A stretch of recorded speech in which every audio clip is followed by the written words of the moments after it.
Hey everyone, welcome in. I'm Jess. It's Monday and it's time for another D&J Plays. I'm joined by my wonderful partner David. I am the D. You are the D in D&J. What up, Jay? We're doing okay. Okay tonight, huh? Yeah, Jay's okay. Mm-hmm. Hopefully Giggles is okay. Hi, Giggles. Yeah, hi Giggles. Hi everyone that's lurking and working. Hi, everybody else. We are finishing up our dinner, so apologies for the snacking. But hope everyone had a fantastic weekend. I had a really fun weekend. I went up to Seattle for Geek Girl Con, and that was really fun. Got to spend some time with Phantom Meeple and the Baker Meeple and some designers in the area, and that was really cool. Got to see a lot of fun cosplay, a lot of cool vendors with artwork and stickers and fun things. So it was very, very nice. Very nice. Play test some fun games. Yes. With some people, some designers that you happen to know. I did some play testing, which was nice because it's cool to see like beginner iterations of games, you know, before they come to publication and getting all nice artwork and, you know, component quality and things like that. So that was really cool. Hello, Deadpan. Welcome in. So what did you do this weekend when I was up in Seattle? I did a lot of chilling around the house, holding down the fort. Saturday became a chores day, and then I rewarded myself with a lovely Belgian beer. I was watching, I love cycling. I don't know if anybody else likes cycling, so I've been watching a lot of the cycling that happens in Europe. And there was a race that was going to the town of Chimay in Belgium. And there is a very popular set of, I believe there's an abbey there where some monks make some very delicious beers called Chimay. Yeah. And so that got me like, oh, I want to drink a Belgian beer. So I went to a local bottle shop, got myself some Belgian beers as a reward for doing chores. Nice. And that was a lovely evening. I also am binging, if anybody remembers the show Fringe from like... Early 2000s, right? Early 2000s, maybe like 2006-ish. Yeah. Kind of a trippy sci-fi show. And I've been just like going crazy through all the episodes and having fun. And so... when I just have the TV to myself, I was watching a lot of Fringe. Yeah. Giggles asks, when you're holding down the fort, were you actually playing Fort? I don't know if you've ever played Fort. I don't think I've ever played Fort. I have built myself some forts. Is that kind of like playing Fort? But did you have pizza? I did have pizza. Because I think in Fort you have pizza. I think. I was playing like my own version of Fort. I got a pizza and I got some beers and I hunkered down on the couch and watched some Fringe. Deadpan is also a fan of Fringe. Nice. I had never finished it. Back in the day, I started watching the first few seasons. I really dug it. And then this was back in the day where like if you wanted to watch the seasons, you actually had to go buy the set of DVDs in order to like catch up because once it was off TV, it was off TV. It was gone. So streaming is awesome to be able to like, oh yeah, that show that I never finished. I now can just blaze through it and I'm having a lot of fun. Besides all that, I worked off my pizza and beer and sticking with the cycling thing, I went for the longest ride I've done in a long time. So I did a nice 22-mile ride to the town of Boring, Oregon. The ride was not boring. That's a thing. The town's name is Boring, but it's beautiful. And yeah, it was a good weekend. Missed my lovely wife. It was great to have her come home on Sunday night. You also did, you had, didn't you set like a speed record for yourself? I had set myself a goal to ride an average of 14 miles an hour across those 22 miles. And I did 15 miles an hour. Thank you very much. So I was very proud of myself. Yeah, it's been getting colder here, so I know anytime you can try to take advantage of the nicer weather. Yes. Now is the season where it's like, if there's a sunny day, it's like, grab it! Because otherwise I'm going to be riding on the stationary in the garage through the winter. But yes, it was a good weekend. All the things hung out with the puppy. She doesn't like me quite as much as she likes Jess. But we still had fun. Puppy's my dog, so. Yes, for sure. She's a mama's girl. But yeah, it was restful. Good. While you were out gallivanting and building relationships and doing things, and I was like, I'll just chill here. Oh, I also wanted to show this today. Oh, before we start. The art. So, y'all know that I do often art streams, crafting streams, you know, things that kind of chill, mostly on Fridays and stuff. So last week, 2 weeks ago, I was doing some melty beads. Think of summer camp when you get those little tiny beads you put on the little pegboard and then you put wax paper over it and iron it and stuff. So, David and I, a few weeks prior to that, went to the craft store, and for our date night, we decided to get some crafts that we wanted to do together. So we sat down. David got this really cool canvas painting. It's kind of like a paint by numbers kind of thing. Like, huge. Yeah. And It's gonna take me a long time. And I got this Star Wars melty beads thing, which I was really excited about because it was 3,500 beads to assemble. So it took me a long time.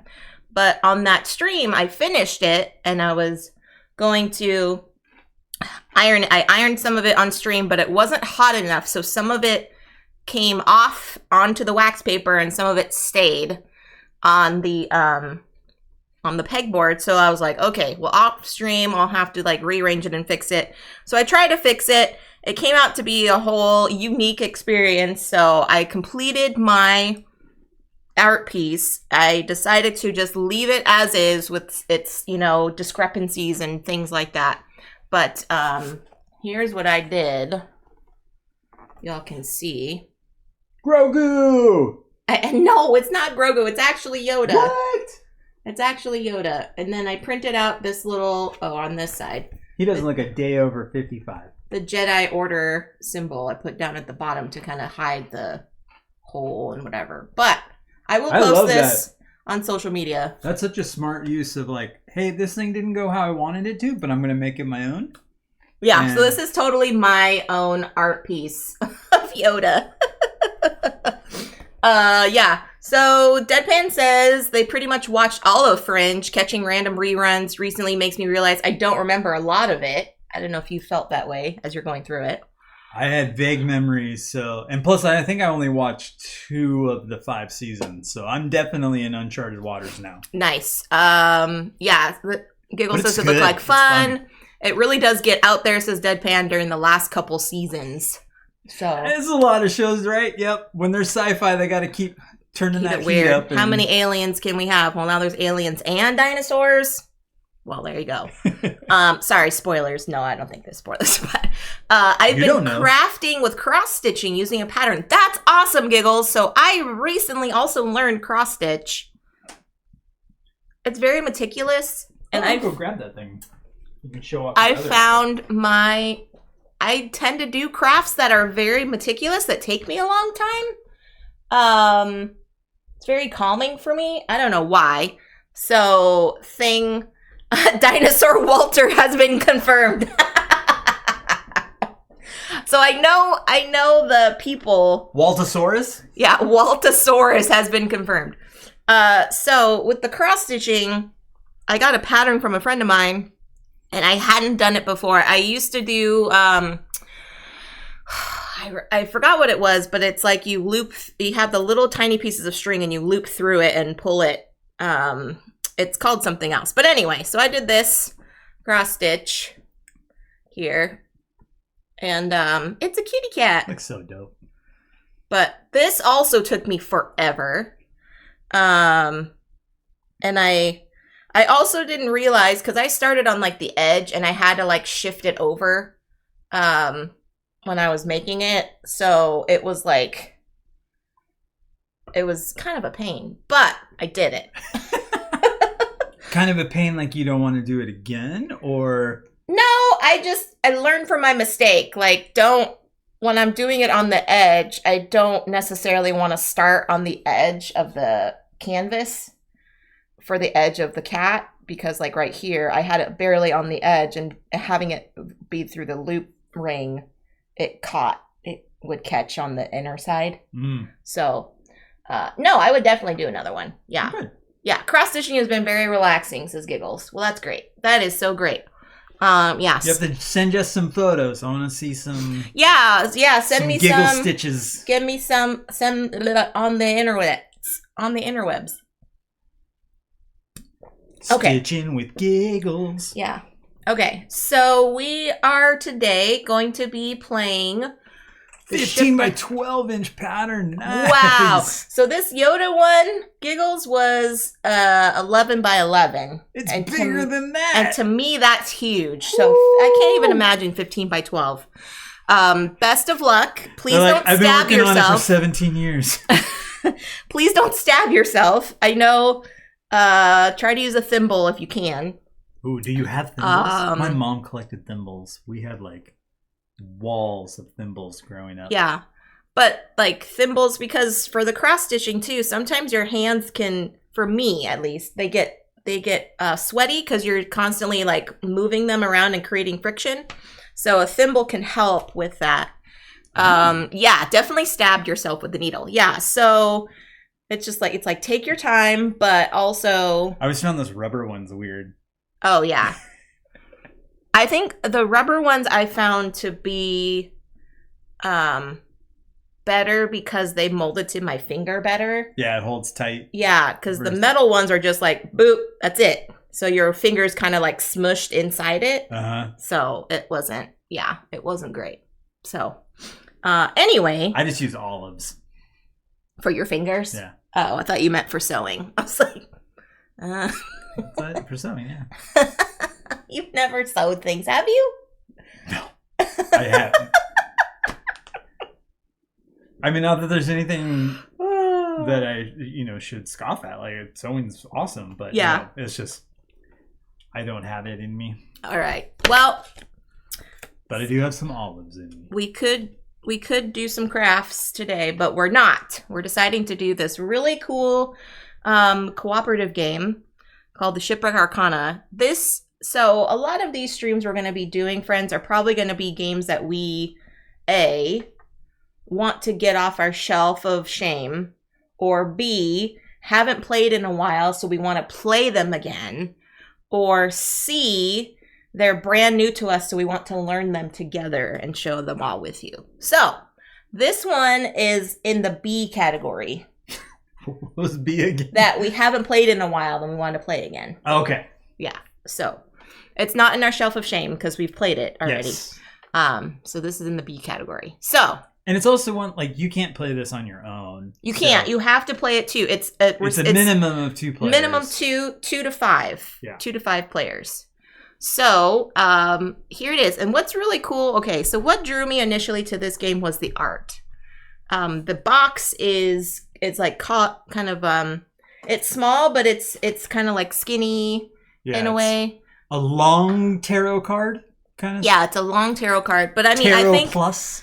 Yeah, I think these are smaller versions than a tarot card because I think tarot might be a little bit larger, but okay. I'm not positive on that. So anyway, they're larger than normal playing cards. But I will let David kind of go through the rules and gameplay. But I will say, though, that the art like totally drew me in when playing it. And then the gameplay was just super unique on top of that. So it just kind of added to the fun. Yeah. So, all right, take it away. The Shipwreck Arcana. Where's the flavor text?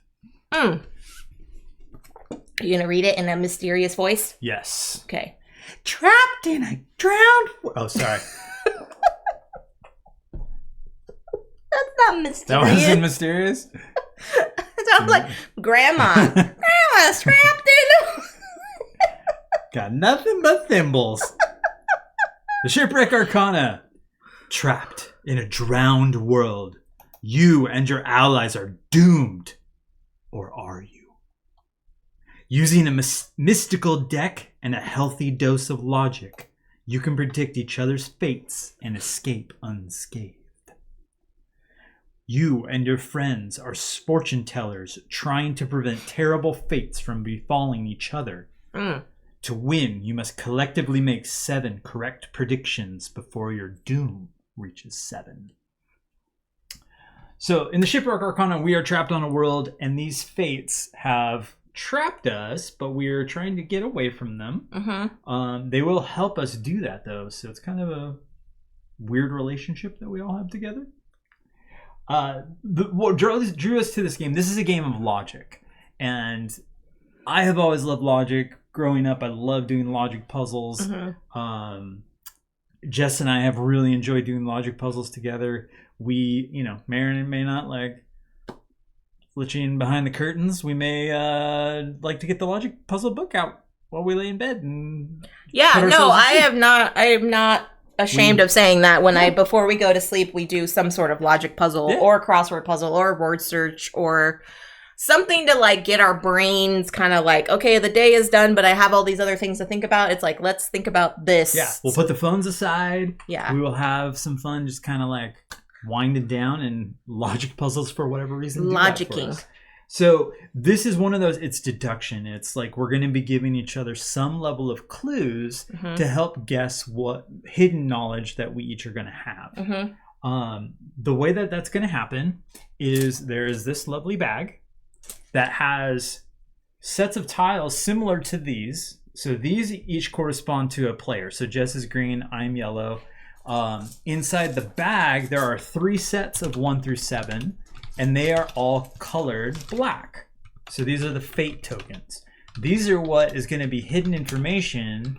I'm going to have a little bit of info. I'm going to be trying to get Jess to guess. She's going to have a little bit of info. She's going to be trying to get me to guess.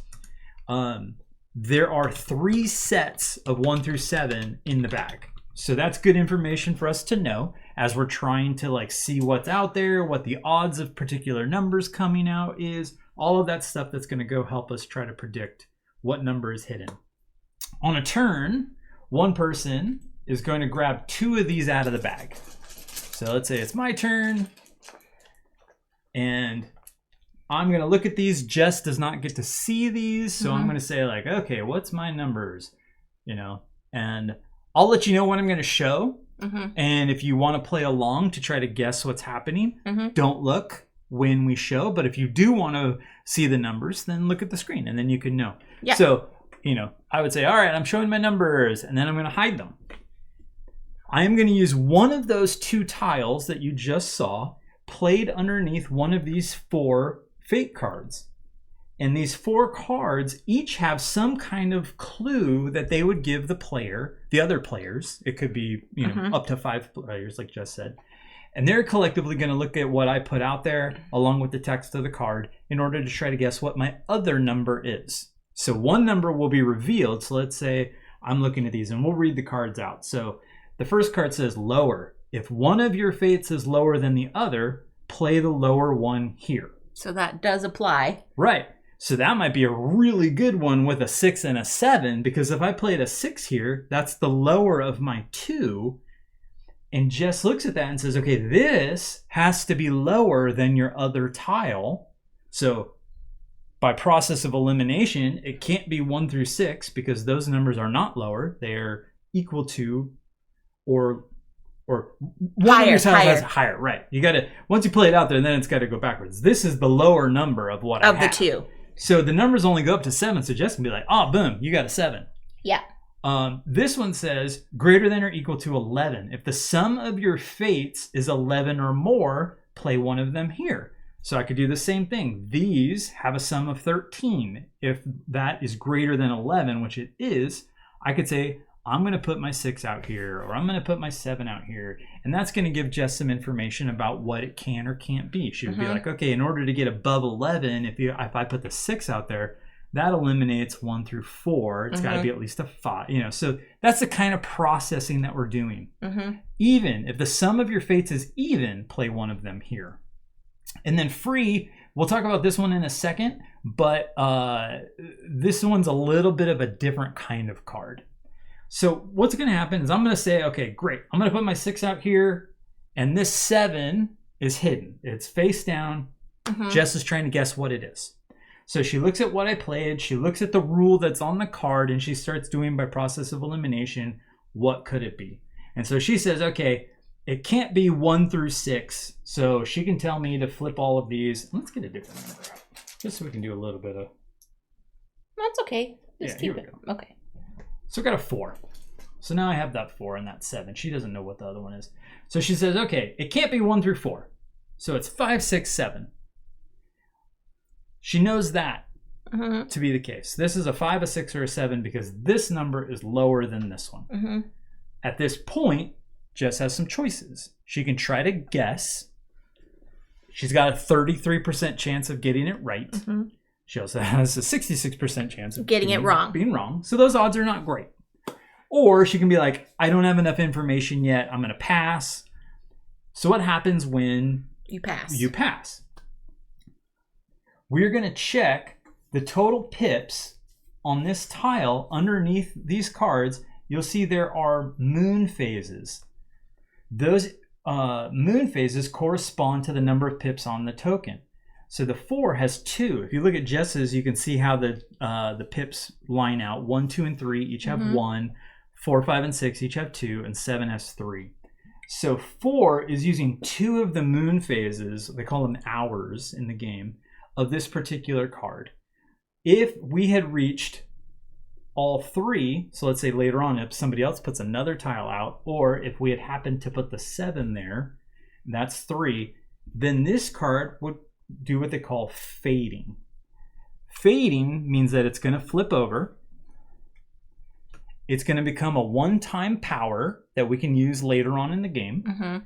But also, it's going to potentially advance the Doom token. If Jess did not guess or correctly, or if she did guess and it was not correct, so either she passed and didn't guess, or she guessed and was not correct, if a card fades, we get 1 Doom. The red token goes up 1.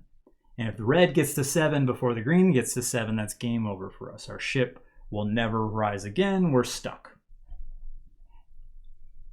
If, however, she did guess correctly, she took a wild guess and said, hey, I think it's a 7. And it's like, okay, cool. That's great. But that card still faded maybe because we had 3 pips out here. If she guessed correctly, the card still fades. It still flips if we reach the number of pips or higher. But the Doom would not advance. So it's only if you guess incorrectly or you don't guess and a card fades that the Doom advances 1. Also, if you guess incorrectly, Doom advances 2 in addition. So any card fading, that's 1 Doom advance of our 7 for the game. Any incorrect guess, that's 2 Doom advances for our 7 for the game. Any correct guess advances our getting out of here token by 1. So we need to guess 7 correct before the Doom gets to 7. Yep. And then for these abilities, abilities are one-time use. They are one-time use. Only one of them can be used per round. So if we did happen to have more than one card that was faded and hadn't been used, we can't use multiple of them. We can only use one. Either of us can use it. It doesn't have to be the person whose turn it was when the card faded. But any tiles that are placed here will remain out here until that card that they're under fades. And then they go back in the bag. Then they go back in the bag. Yeah. Any hidden tokens that get guessed correctly or incorrectly. So with that 7, if you decided to go for it and you got it right, we would reveal it. It goes in the bag. If you got it wrong, we would still reveal it. It goes in the bag. Okay. Okay. So that's going to give us a little bit more information as well, because as a couple of tokens come out here and are sitting out here, that means there's less of that particular number available to be hidden information. So, and again, there's only 1 through 7 in the bag. Right, but 3 times. Yeah. 3 of each. And that is the game. So it's all about deduction. It's all about not only what choice did you make with your clue, but also what choice didn't you make. Why did you choose to put it there and not on one of the other cards? That's also very valuable information. Yeah. If you cannot play on any of these 4, and that could happen that there's no way that this token can go on any of those, then the black card, the score tracker, acts as kind of the catch-all. And it says, if you cannot play anywhere else, put one of your fates here, then move it 1 card to the right. So once we have resolved our turn and done our guess or not guess, say pass, we will move that token to the card to the right, and it will affect with pips whether that card's going to fade or not. Okay, Okay, so back to the blind man. Why I said this one's a little bit different. Play one of your fates here. So this is another catch-all. So if you can't play in any of these three, you have to play here. If you have a legal play on any of these four, you can't put it over here. You have to put it on one of them. But it says play one of your fates here. I don't further your doom when I fade. So this only has one pip. So any number that goes here is going to fade this card at the end of the turn. But what's great is we don't get the advancement of doom when that happens. And I don't know what power is on the back, but we will get a power. So that's kind of like a, hey, I don't have anything great on these. It's not going to give you much information. So why don't I just put it there and get us a power type thing? Cool? Yep. All right. Good. Do you want to go first? Yes. Do you want me to go first? I go first. All right. So grab 2. Oh, and I should say on your first turn, you're going to grab 2 tiles out. But if I don't get this correct when Jess gives me one clue here, and she's going to keep that hidden token until her next turn. So all of that information that I gained from the first clue that she gave on her previous turn, I will still have. She will draw one more tile out. However, I don't know, and she can't tell me which of the 2 tiles she's going to use for her second clue. So she may, hopefully she would use the one that she just drew, but maybe not. Maybe the cards won't let her, and she will have to do something else. So that's some little trickeries. All right, so if one of your fates is lower than the other, play the lower one there. So that's kind of a gimme, unless you got 2 of the same number, which is possible. If you got some larger sums, if your sum is even or our freebie. All right, so I'm going to play this here. All right, so Jess is playing under the greater than or equal to 11, and she played the 5. So that tells me, oh, I didn't flip mine over. And I'm actually going to be telling Jess to flip hers over so that I can keep track of what information she's given me. Yes. She is not allowed to touch these and flip these until I give the instruction. And same for me. When it's my turn, I am not allowed to flip any of these until Jess touch. Okay, stop. Not touching. Not touching. Not touching. But that's just so you can't give any clues at all. Like you're not hovering towards the big end or any, Yeah. Okay, so greater than or equal to 11. So 1 through 5 do not work. Even if this was another 5, that would only get to 10. So please flip over 1 through 5 because none of those will get you to 11 or higher.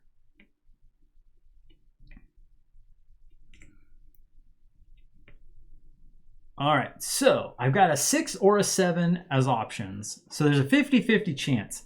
However, I have no idea. Like, it could be either of them, and a wrong guess is 2 doom of our 7, which is pretty substantial. So I'm actually going to say pass. Okay. So we'll leave it with the mystery remaining. Oh, did you show everybody? I did not. Oh, so nobody knows. Nope. Okay.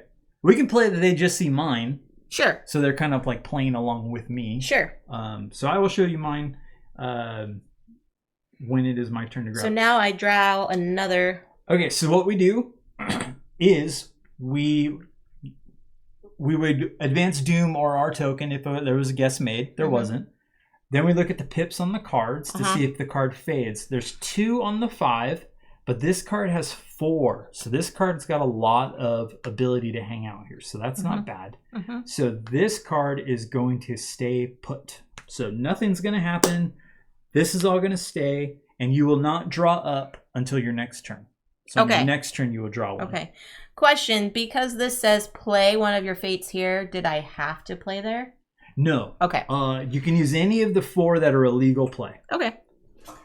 However, this one will catch anything, so you can't play here. Correct. While that one's out. Okay. Yeah. But that was great. So getting us down to just 2 numbers. All right, so you're going to show chat. All right, so Jess is hiding her eyes. Chat. I'm going to show you. If you don't want to know what I've got, don't look real quick. Okay, everybody can look. Okay. So let's see.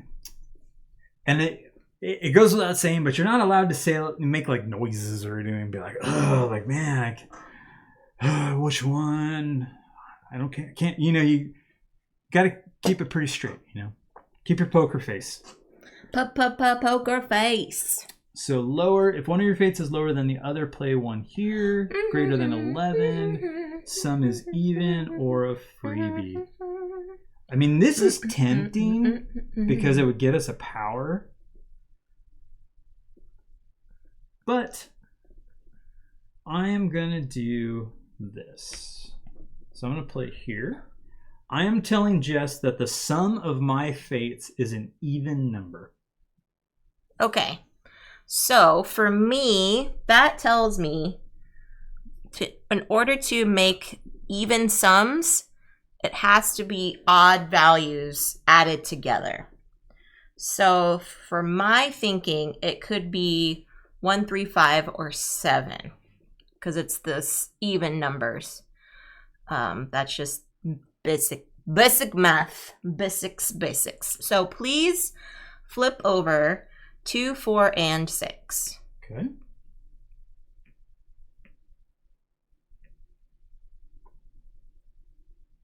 And I don't have any more information. That's still very high predictability, like pretty high percentage of me getting it wrong. So I am also going to pass. Okay. So we don't do anything here because there was no guess made. We check the fade. There was only 1 pip here of the 3. So nothing's going to happen there yet. And we advance. Okay, so now I draw a new one. Yep. Keep the one from the previous round. Yep. And you're going to still play one out here. Play one out here, but it doesn't have to pertain to what I had remaining. It does not. Yeah. However, if you do that, then this no longer applies. Right. But you can't tell me. Right. So. Right. Yeah. I'm hoping. Yeah. That you're going to keep the same one that we had hidden before so that I can get this.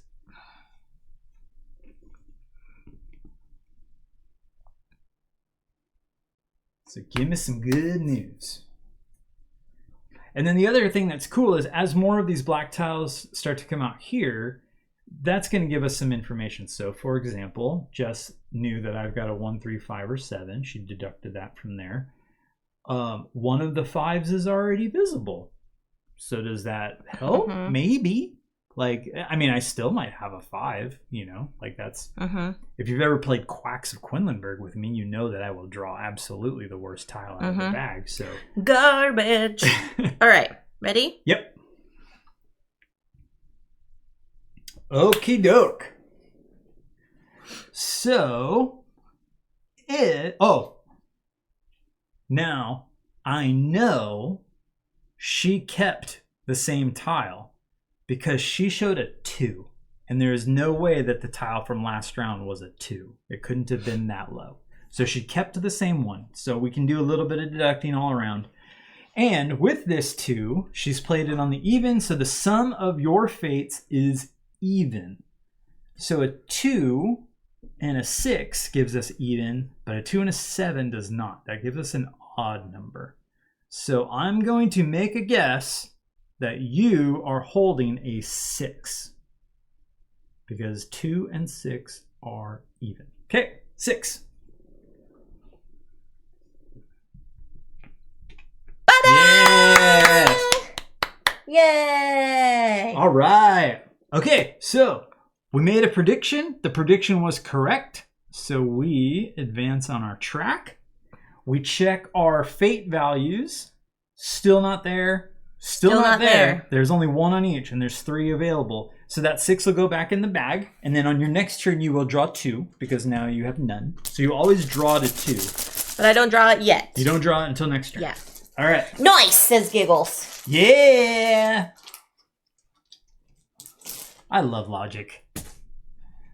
Okay, so to refresh everybody, I'm going to flash my tiles again. Okay, everybody can look. All right.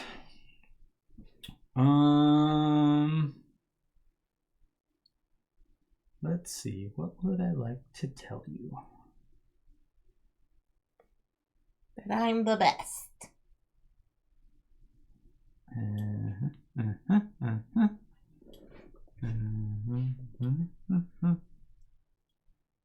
All right, I'm gonna do it. Okay.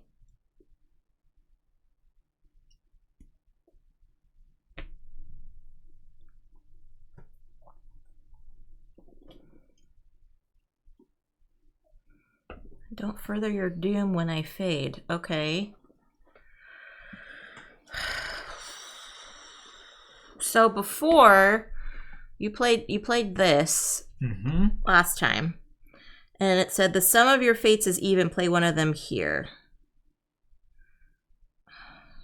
It's a 7, but that could also be a 7. You could also have had a 7. You could have the second 7 with you,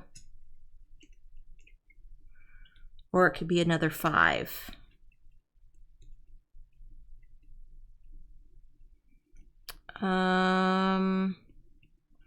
Play one of them here. And you didn't play here. If one of your fates is lower than the other, play the lower one here. You chose not to play it here. So my thinking is that it's a 7. Because otherwise you would have played it here if it was lower than the other.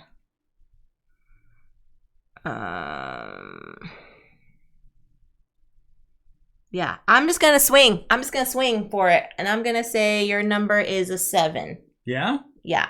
Okay. 25% chance of being correct. Mm-hmm. Bam! Oh no! Okay, so question: why did you play it here? Because if I had played here, I would have had to play the 1. Yeah. So I would have played the opposite tile. This was the tile I just drew. Yeah. So I was trying to keep the tile that you had been originally getting information about. Oh, okay. So plus the 1 and the 7 are on the extremes. So if I had played a 1 or a 7 here, that still would have left 3 tiles that could have been okay. valuable. Couldn't play here. I could have played it here, but that still wouldn't have given you great information, and this would have faded, giving us a doom. So I put it there. Okay, kind of hoping that you wouldn't guess. Oh. That you would say, you gave me no new information. But did you see my reasoning, though? No, walk it through me again. So I said because if one of your fates was lower, so you could have put the lower one there. So that would have helped me see, like, it still could have been 3, 5, and 7. If I had put the 1, yeah, then the 1 would be lower than this. Right. Which would have, I would have had you turn over this, and I would have still gone and then probably passed. Right. So, okay. But we don't move our doom. But then that would have faded. Right. Or I guess I could have put the 1 there and it wouldn't have faded. That's true. Yeah. But then I would be working on a different tile. In my case, I guess it didn't matter tremendously because it was an odd number as well. Okay. Okay, so this one does not move our doom, right? Okay, so no, but the incorrect guess gives us 2 doom. And then this now has tripped because we got 3 pips and there's only 1 moon phase there, 1 hour. So it doesn't move the doom more. Right. Normally when a card fades and there wasn't a guess or there was an incorrect guess, you get a doom for that. Okay. But because this one specifically says I don't further your doom, okay, we won't. But we get a power. So let's see. I just want to show everybody. Okay, read that. 1, 4, or 7. Before making a prediction, so this is after a clue has been given, but before the other player is going to make their prediction, the group may discard this to ask, is your fate 1, 4, or 7? Okay. And that is a yes or no question. That is not a, hey, tell me, is it a 1, a 4, or a 7? Oh, it's a 4. Okay, great. We're going to guess 4.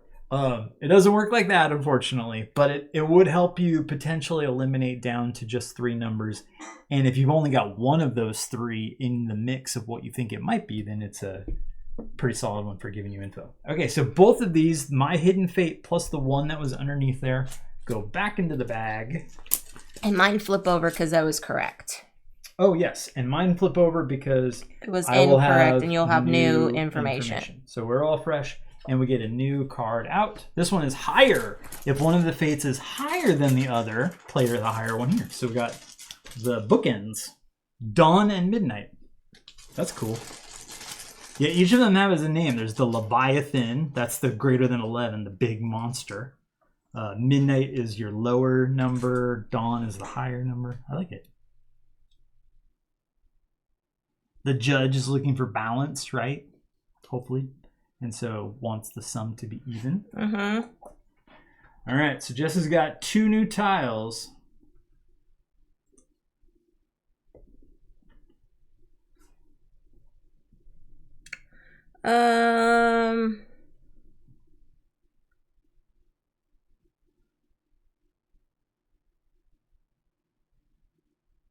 Okay. Okay. All right, so she is showing the lower of the 2 tiles. So if one of your fates is lower, play the lower one here. So I know, because of that her other one is not a 1 through a 4, because this one is lower than that one. So please flip over your 1 through 4.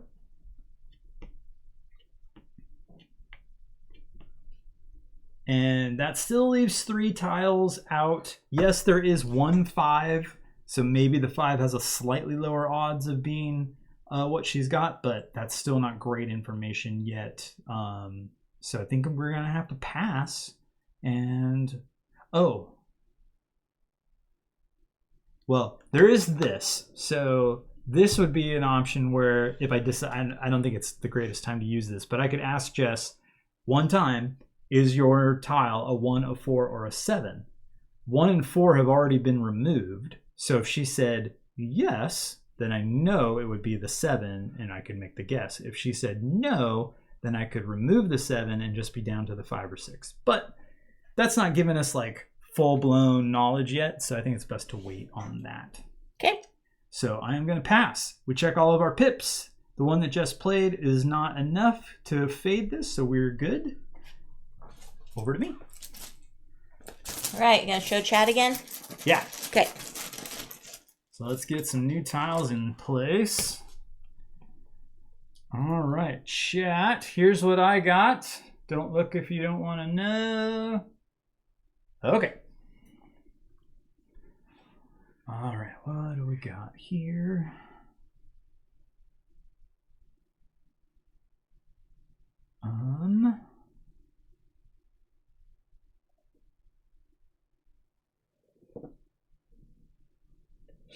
So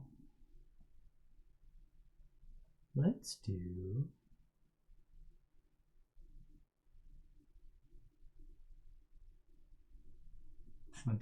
this. If one of your fates is higher than the other, play the higher one here. Okay? All right, so that means it's all of those are lower than that one. So please flip over 6 and 7. Okay.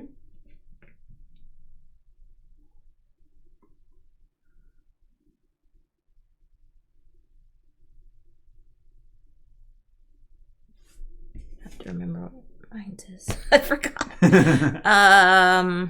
Okay. And that's still a lot, so I'm also going to pass. Okay. So nothing fades yet, because that's also just 2 of the 3. So Jess is going to drop another one. All right, so on your last turn, you put that out to tell me that this is higher than 4. Okay. So hopefully we can narrow things down. Also, because a lot of these are about to fade, and so it'd be great to not have that. So it's fine if something fades if I can guess correctly, because we don't get a doom if the fading happens on a correct guess turn. So we'll see. And as you're considering, remember that I can potentially solidify or eliminate the 7 that way. If that's it all. Well, this is an issue. Because my new tile is... You're not allowed to say. My new tile is a new tile. It's a new tile. Can't tell me what the issue is.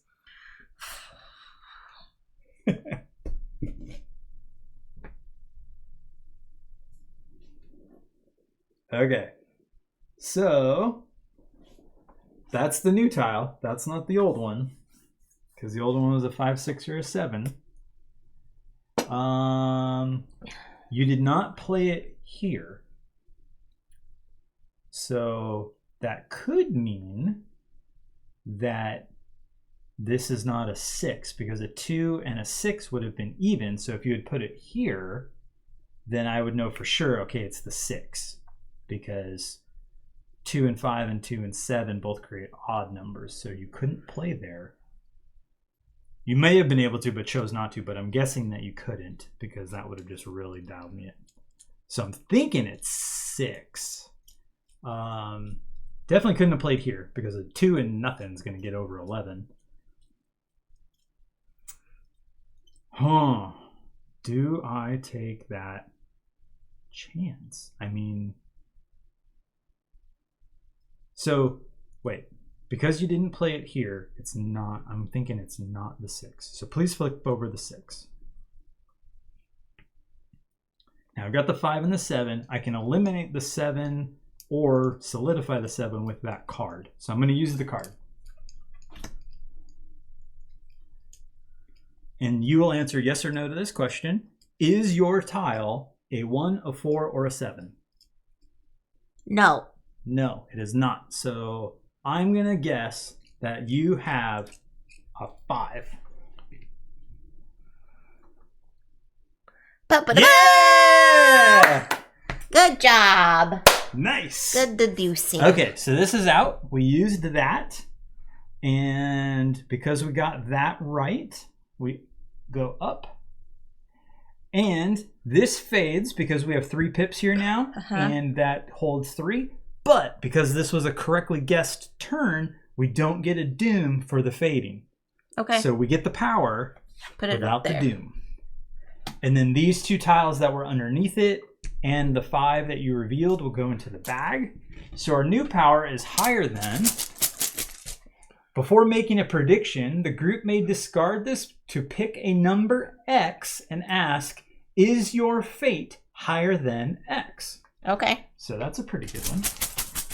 And a new card out? New card, odd. So we're getting the opposites. So we have the stranger and the judge.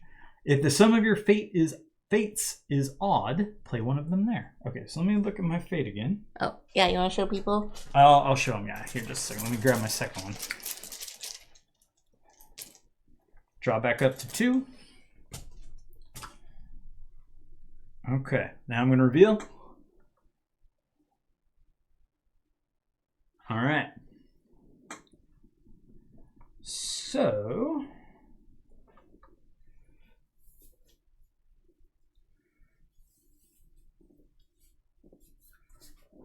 Okay.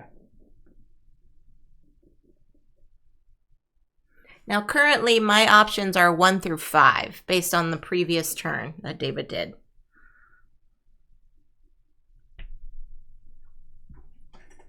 The 2. If one of your fates is higher than the other, play the higher one here. Oh, well, dang. That helps a lot. So please flip over 2 through 5. So I'm going to say, by the process of elimination, that your fate is a 1. Kapow! Yay! It was a 1. Hi, Panda. Welcome in. Hey, Panda! Wait, Panda. You're here? Panda's here. Wait. Is she here? I don't know if she's really here. Panda! How's it going, Panda? Panda's here! All right, so we got a correct guess. Nicely done, Jess. So we are up to 3. We are ahead of the doom. Okay. All right, this one is going to fade because we've got 3 pips here and there are 3 hours revealed. So we get another ability, but because this was a correctly guessed turn, we don't move the doom. Higher than. Ooh, we have 2 higher thans. And remember, we can only use 1 power per turn. So we couldn't use both of those in 1 turn. Okay, so what's the new power? Higher than, same power. Oh, same power. Yep. Okay. All right, the new card is Huntress, plus or minus 2. If one of your fates is exactly 2 more or 2 less than the other, then play one of them here. Ooh. Hope you're doing good, Panda.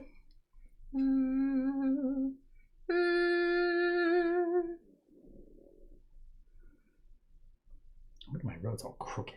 What are we doing here? This is a professional stream. Super professional. Super profesh.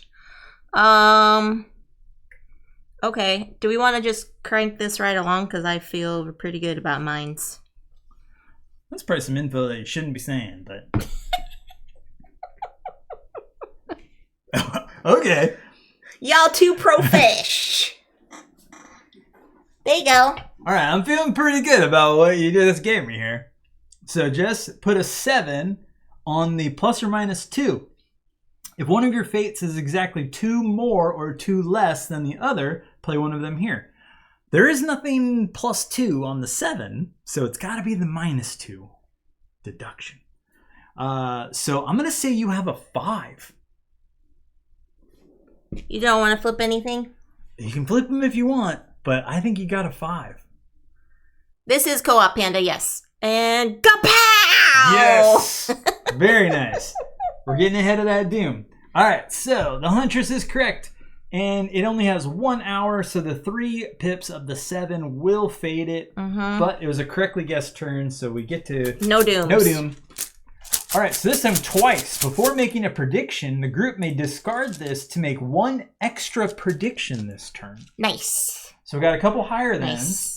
And we have a twice. So the goal, Panda, is basically to get this countdown clock all the way up to 7 before the doom gets up to 7. And the doom gets up to 7 for incorrect guessing or something on the cards would tell us. Ooh, what does the beast say? The beast, plus or minus 1. If one of your fates is exactly 1 more or 1 less than the other, play one of them here. All right, so I am going to reveal my tiles to everyone. Don't look if you don't want to know. Okay, doke. All right, so my options, odd. If the sum of your fates is odd, play one of them here. If the sum of your fates is 11 or more, play one of them there.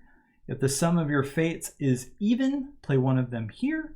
If one of your fates is exactly 1 or more than the other, play them there. You didn't say, what does the beast say?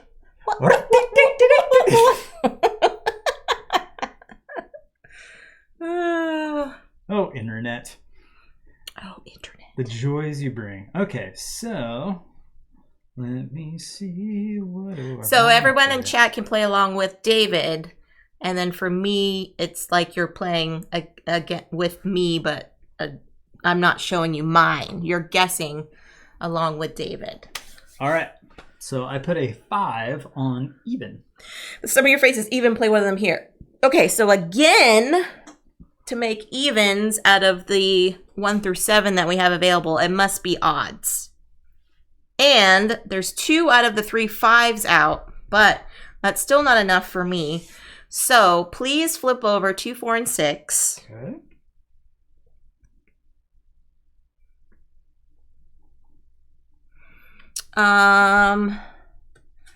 Higher than. Before making a prediction, the group may discard this, pick up a number X, and ask if your fate is higher than X.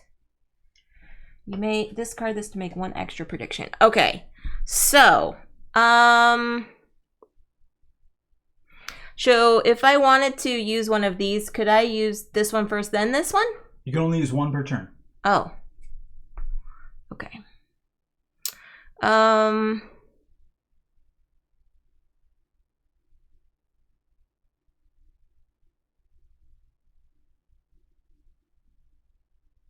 All right. I'm going to use this one. Okay. Which says, before making a prediction, the group may discard this to pick a number X and ask, is your fate higher than X? So I will ask, is your fate higher than 5? No. It is not higher than 5. No. Okay. Hello, Slivers. Hi. Slivers! He says he loves the Shipwreck Arcana. So it is not higher than 5. You have good taste in games, Slivers. It's a good one. Oh shoot, I should have done a different number. Okay, so please flip over the 7. Okay. But if it's not higher than 5, it could be equal to 5. So I have 1, 3, and 5 are my possibilities. Because there are 3 of each number in the bag, so in theory that could be 5. No worries, Slivers, take your time. So I'm going to pass. Okie doke. I eliminated 4 out of the 7 numbers. I feel pretty good. Yeah. So. And so we did not have a guess, no right or wrong guess. So this doesn't change move for that. But so we check our cards, and this one now does fade. So before you pull your 2, those 3 go in there. And because this faded and we did not have a correct guess, then we go up 1 with the doom for that. Okay. And our new power is 3, 4, or 5. Before making a prediction, the group may discard this to ask, is your fate a 3, a 4, or a 5? All right. So we can bring this down slightly. And we get a new power, 4 apart. Okay. If the difference between your fates is 4 or more, play one of them here. So that's nice. So we had like the +1 plus or minus 2. Now we got a 4 apart, like a big gap. Mm-hmm. All right, so y'all don't get to know what Jess got. It's like you're playing me. We all are in this together. We don't know what Jess has. This is a clean slate. These are brand new tiles. Okay, so Jess says, if one of your fates is exactly 1 more or 1 less than the other, play one of them here. And she put a 6 there. So that takes it down to a 5 or a 7. So I'm going to say, please flip over 1, 2, 3, 4, and 6.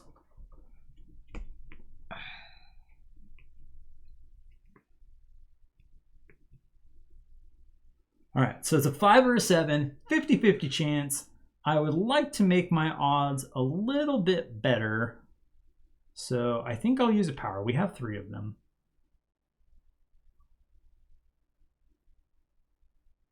Yes, so in the bag, Panda, there is only 3 sets of the 1 through 7, correct? All right, so the 3 powers, we have a higher than, just like Jess used. I could say something like, hey, is your number higher than 7? And that would eliminate the 7 potentially, or identify it as the 7. Twice, I could make 2 predictions. Or the 3, 4, 5 would still work because I could ask that. And now, so any of those I could use right here. Which one? Correct, yes. So the fates that you put under the cards are used to help you guess what's currently hidden. So I feel like this has the most flexibility. This is good in a 50-50 chance. So I feel like that's the one I should use because that's what I've got right now. Because I can guess twice. Okay, so I'm going to use this one. Before making a prediction, the group may discard this to make 1 extra prediction this turn. Do you have... We've seen there's a 5 already out. So the odds of it being 5 are a little bit lower. So I'm going to say, do you have a 7? No. Do you have a 5? Yes. How is it that all these 5s keep coming out? I don't know. But we got it. Yay. All right, so we go up 1. And that fades. This fades, but because we had a correct guess this turn, so this will go back in the bag as well. This becomes a power without the doom. And hey, we get the twice power back again. So we used it and then we get it back. All right. So now it's my Now we turn. have the prophet. If one of your fates matches a visible fate, play your other fate here. So that means not the one that matches? Is that what it means? Right. Okay. So it would say, if you got something out there that matches, you play the other one. All right. So again, revealing what I have. So wait. We're profesh here. Come on. Sure. Don't look if you don't want to know. All right. Is yours a 5? No. Well, I have it as 1, 3, and 5. Oh, God. So it could be a 5. Okay. Oh, Panda, I didn't show everybody that came in later in the chat. So here's my cross stitch that I did a while ago. We were talking about cross stitch with giggles. I got that one from a friend. And then I finished my Yoda melty beads. So here he is. I put him in a shadow box and then I printed out the Jedi Order thing. So. This is perfect. Show and tell, show and tell. Okay, love. All right. I put that one. If the difference between your fates is 4 or more, play them here. Okay, so difference of 4 or more, so it can't go higher, 4 higher than the 7, so it has to go 4 lower than the 7. So 4 or 5 or 6. So it can't be 2 lower, so please flip over the 5. Okay.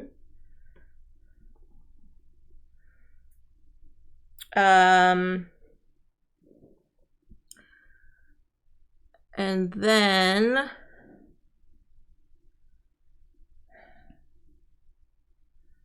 I'm going to use this power and say, before making a prediction, the group may discard this to ask, is your fate 3, 4, or 5? Okay. Is your fate a 3, 4, or 5? No. No. So then please flip over the 3. Okay. I'm going to say your fate is a 1. But ow! It's been a 1 like the whole time. Dang, that's funny. So we advanced to 6. We are 1 away.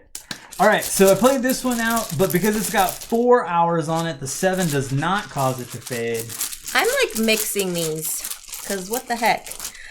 I've pulled, seriously, 5 and 6 like multiple times. And you've probably pulled 1 and 7 multiple times. Yeah, I've had a lot of 1s and 7s. I'm mixing It's these all up. random. Uh-huh. Oop. Okay. New numbies. Okay. New numbies. All right. If the sum of your fates is odd, play one of them here. If the sum of your fates is 11 or more, play one of them here. If the difference between your fates is 4 or more, play one of them here. If one of your fates matches a visible plate, play one of them here. Play the other one here. Okay.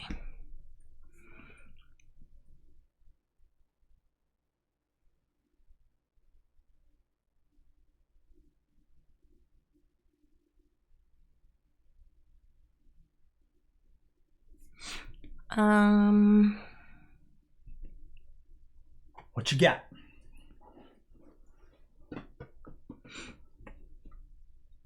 We had some friends borrowing this for a long time, so we just got this back not too long ago, and it's like, I miss this game. Okay. If the difference between your fates is 4 or more, play one of them here. So with the 6, we can't go higher. So please flip over 6 and 7. So we can't go that way. We're going down. So it's got to be 4 or more difference. So 6 minus 4 is 2. So please flip over 3, 4, 5.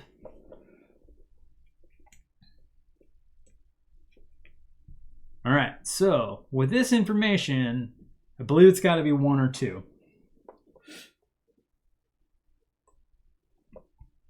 So I'm going to use the higher then. Power. Read what it says, please. Before making a prediction, the group may discard this to pick a number and ask, is your fate higher than that number? Okay. Is your fate higher than 1? No. Okay, please flip over the 2. Is your fate a 1? Kapow! Yes! And we're out! Yay! Good job.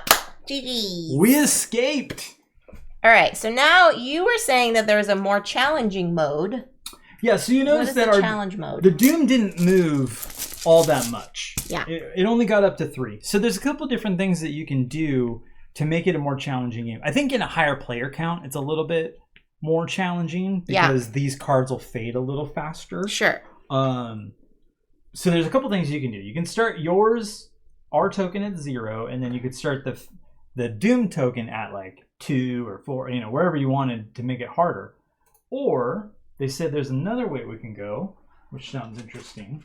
We could even try both if we want. What second color would you like? Gray? Okay. I'm going to give us a new cards. We control 2. Sometimes zippies are great. We control 2 sets. So we're basically kind of like playing two people.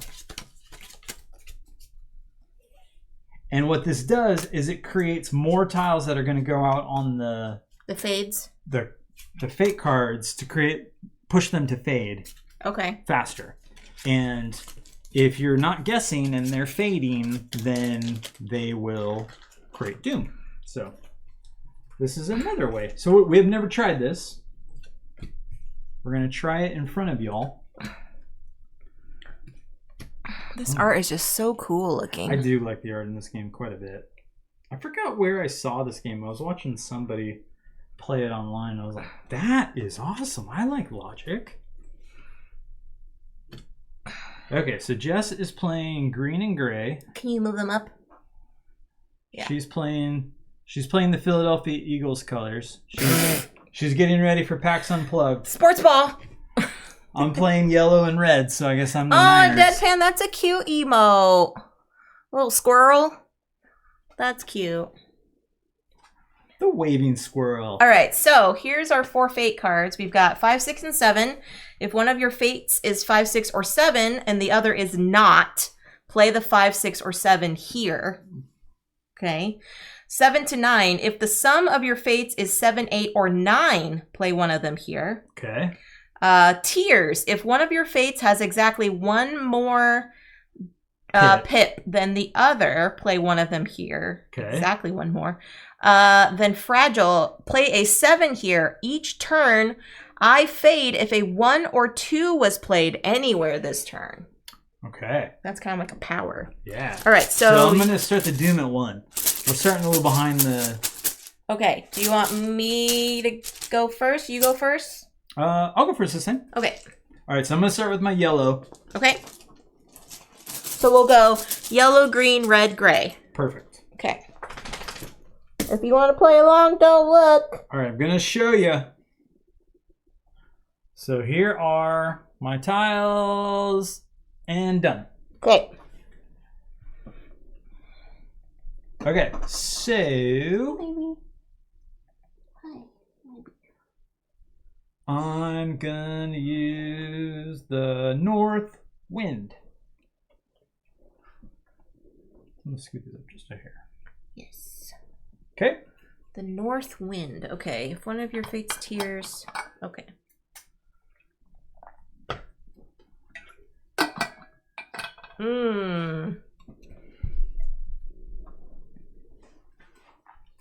So the 6 has 2 tiers, 2 pips on it. Mm-hmm. And it says if one of your fates has exactly one more than the other, play one of them here. Mm-hmm. So please flip over your 4 and 5, because those have the equal of number, and the 6, because those have equal number of pips as that tile. So it could be less than, or it could be greater than. And I don't have any other information. So yeah, because he could have played the higher one, or he could have played the lower one, but I don't know. So I will pass. Okay. So that's 2 and that's 2. So this fades. And we did not make a guess. So that fade creates a doom and this goes away. Our power is slow. Before making a prediction, the group may attach this to an Arcana card. Oh, I guess these are Arcana cards. That's what they're called. Fates, which are the black tokens, in front of that card are only worth 1. So that will slow down the potential of that card fading. Okay. Which is not bad. All right, so now we got the Noble 3, 4, 5. So that's like the Lord, just with different numbers. And this one goes with yellow. Okay.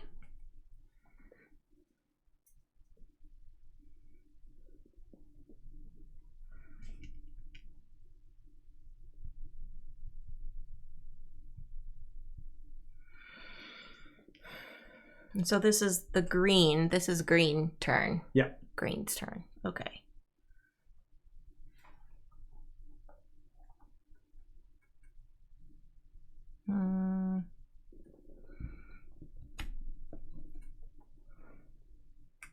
Oh, interesting.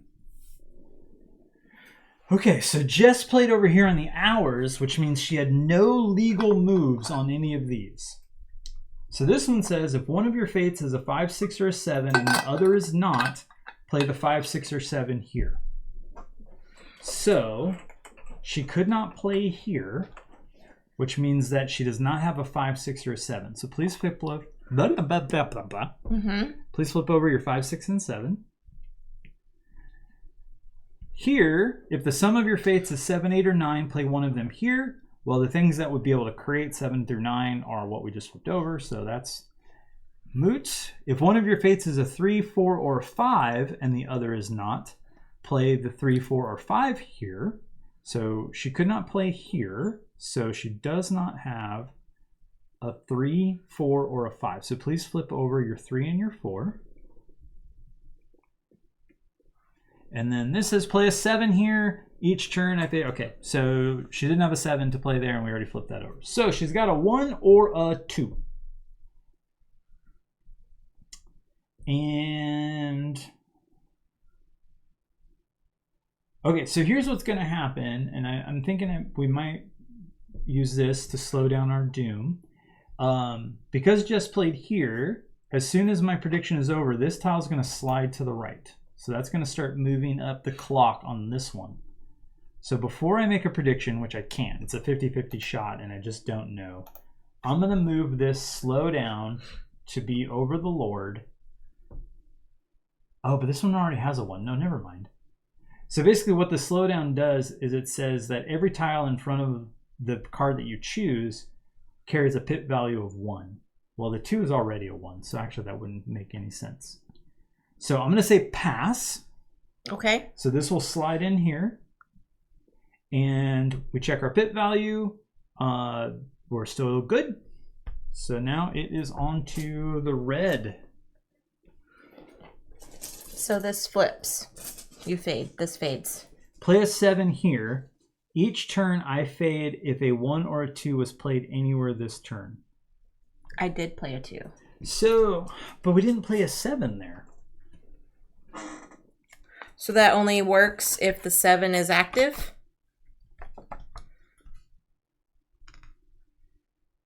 I don't know if that card is in there, because this was, I think that's one of the special ones. Or is it? Is that fragile? No. No. So we got the expansion, which I think is where that fragile card came from. Oh, okay. Fading. That is a good question. Would that one fade? Play a 7 here. Maybe not if the There's no tiles in front of it. Okay. So is this considered not part of the row? It does say, I fade if a 1 or a 2 was played anywhere this turn. And there was. So going by that. Okay. We'll say it does. Yeah. All right. So that means we get help. Before making a prediction, the group may discard this and another fated power to ask, is your fate 2 or 6? Oh, That's very specific Yeah, and terrible. that's not super strong. Unique. If both of your fates are unique from each other and all visible fates, play one of them here. Okay. All right, everybody's playing. This is red team. All right. And hold on. Ah, Don't crap. drop it. I dropped it.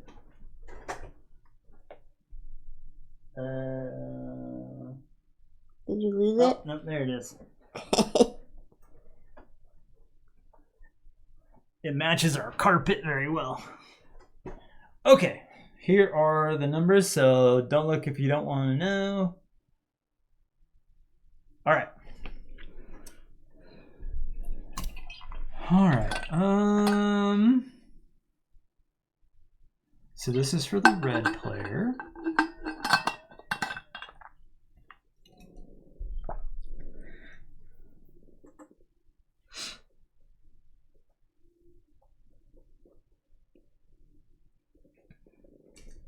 So let's do...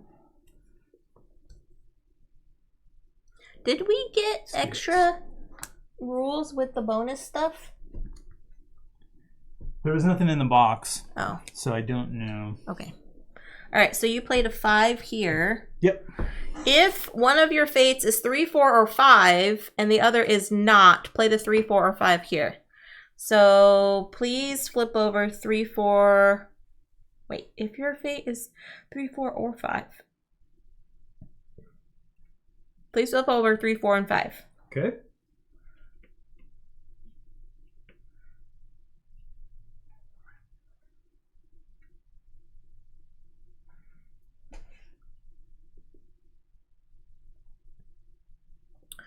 I'm actually going to use these two.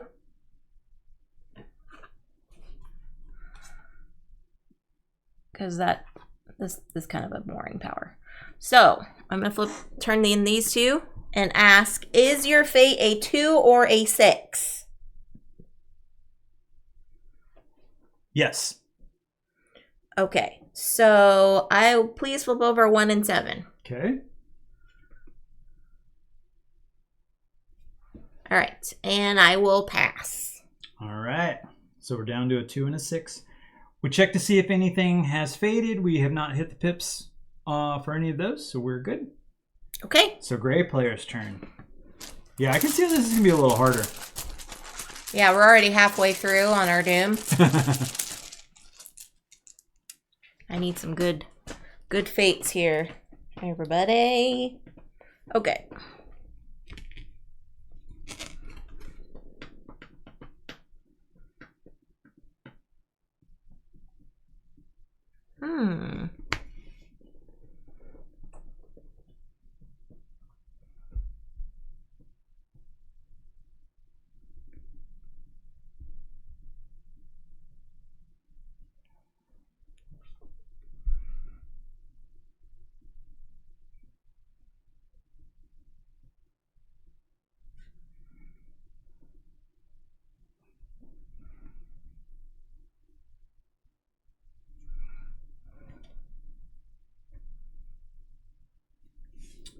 All right.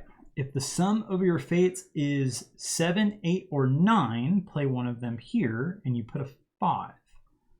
So for 7, 8, or 9, we're talking 2, 3, or 4. So please flip over 1, 5, 6, and 7.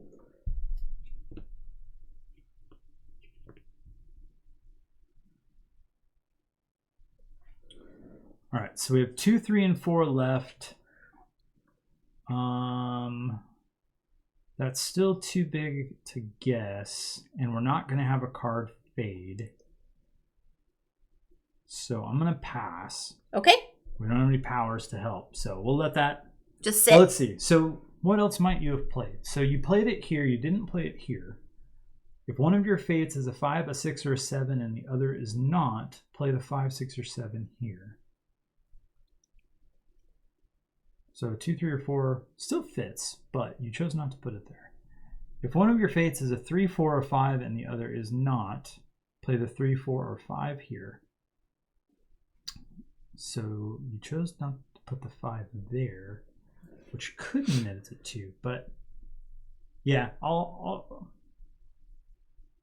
this tells me there's a good chance it's a 2. Because you could have put it there and the 2 is already out, so that would not be available to put the 2 or the 5. Okay, so I'm leaning towards 2, but don't have enough info. So back to yellow. Okay. Nothing fades.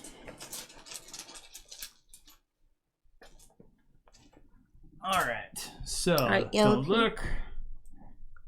Here is yellow. This is my new tile over here. This is the one that I had before. Okay.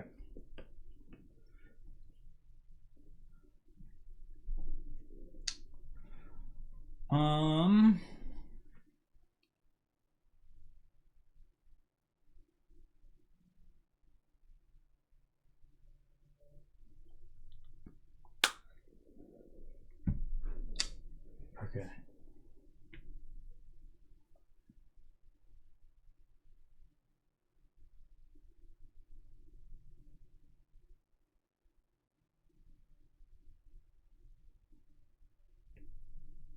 Oh, shoot. Did you see that? No. Okay.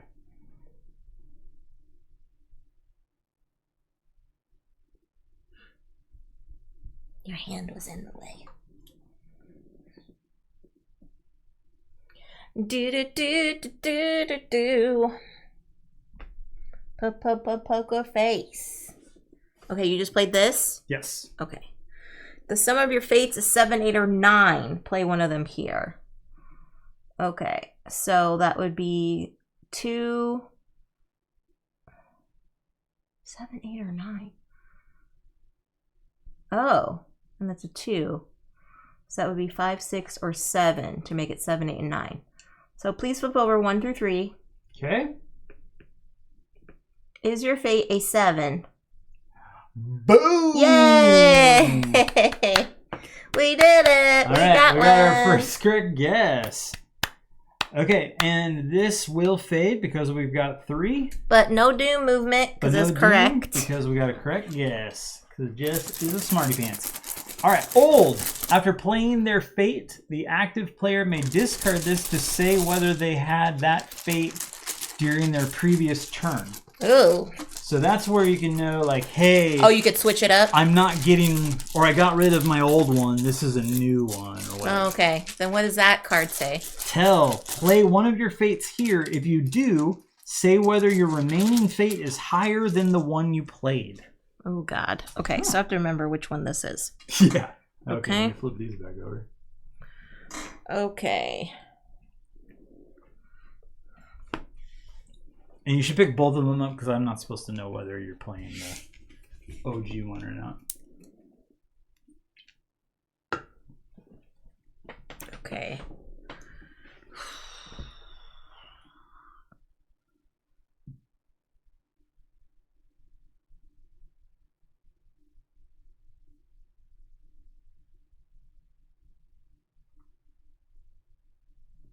So I was listening to, while Jess thinks, I was listening to or watching Heavy Cardboard's teach of this, and I forget the guy's name.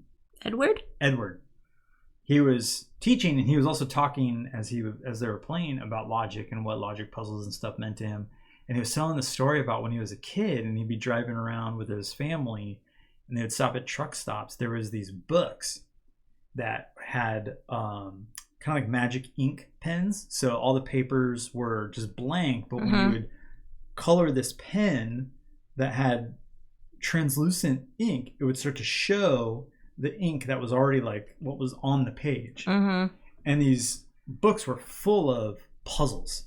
They had mazes, they had logic things, and so he was talking about how much this game kind of meant like in that logic sense to him as a kid, trying to figure out like, okay, this is telling me I have to go this way, or this is telling me if I have these, then what do I have next? And I remember, so I grew up, my parents, we owned an RV all my life. Like from a baby, I was in an RV and my parents were driving us around the States.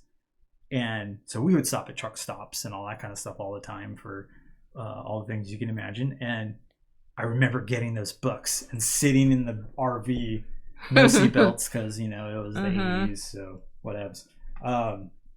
And just doing all of those puzzles with those magic those magic ink pens. And I loved those. Panda had them too. I knew we were friends for many reasons, and now there's just one more. Logic. I just love puzzles. I've always loved trying to solve this stuff. Maybe that's why I'm a data analyst. That's just what I do. Okay. How do I write SQL to get me this answer? But I love a puzzle, and this game just really scratches that itch. I love to think through, and I like getting to talk about it. So Jess and I can play this 2-player, and it plays fun. And I'm kind of interested to see how this playing 2 hands kind of thing will ratchet up the tension. But we've played with more. I think we played with 4 when we played with T and Steve.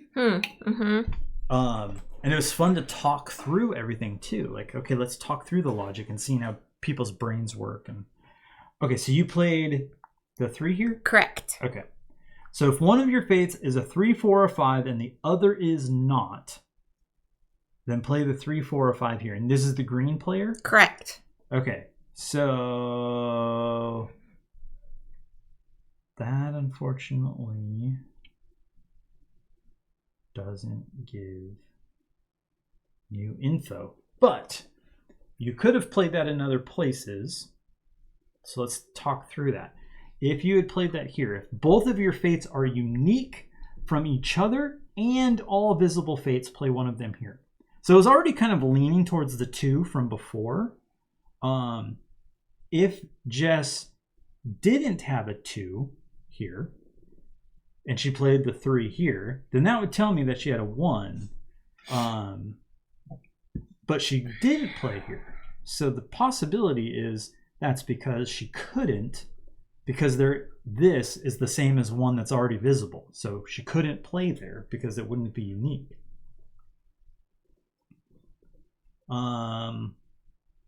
So with all of this other information, we got a 50-50 shot. I was already leaning towards 2. That makes me lean towards 2 even harder.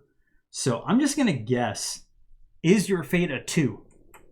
Is my fate a 2? Buddy! Yes! Nice! Good job, lovely. All right, so we advance another one. And that fades. This fades, but we had a correct guess because you gave a master clue. So we get a new power and no doom. 3, 4, or 5. Before making a prediction, the group may discard this to ask, is your fate a 3, a 4, or a 5? Excellent. And we have a ×3. If the sum of your fates is a multiple of 3, play one of them here. Ooh. All right, red team. How good's your math? Red team. All right, so the red team, you've got it down to a 2 or a 6. So let's see what I can do for you. Oh, I just share 1, not 2. All right. Make sure to show both. So here are red team's tiles.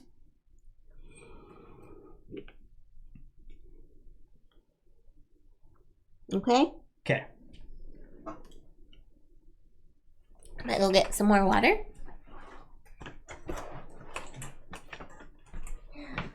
And talk to the puppy. Hi, puppy. Okay, folks. Come on, puppy. So we have 5, 6, or 7. If your fate is a 5, 6, or 7 and the other is not, play the 5, 6, or 7 here. Okay. Play one of your fates here. If you do, say whether your remaining fate is higher than the one you played. If the sum of your fates is a multiple of 3, play one of them here. If both of your fates are unique from each other and all visible fates, play one of them here. Okay.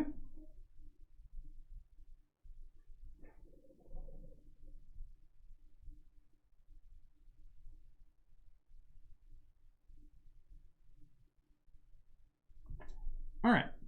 So I am going to play that there. And let's see if Jess can get it. All right.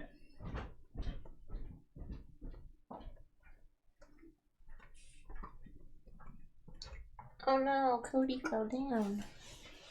Cody Avocado.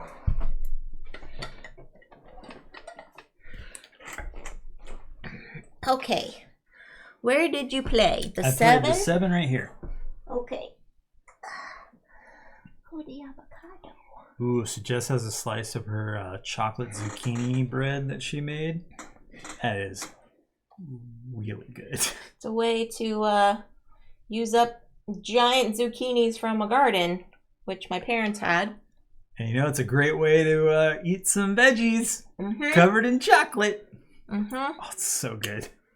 So good. Okay. Both of your fates are unique from each other. And all visible fates.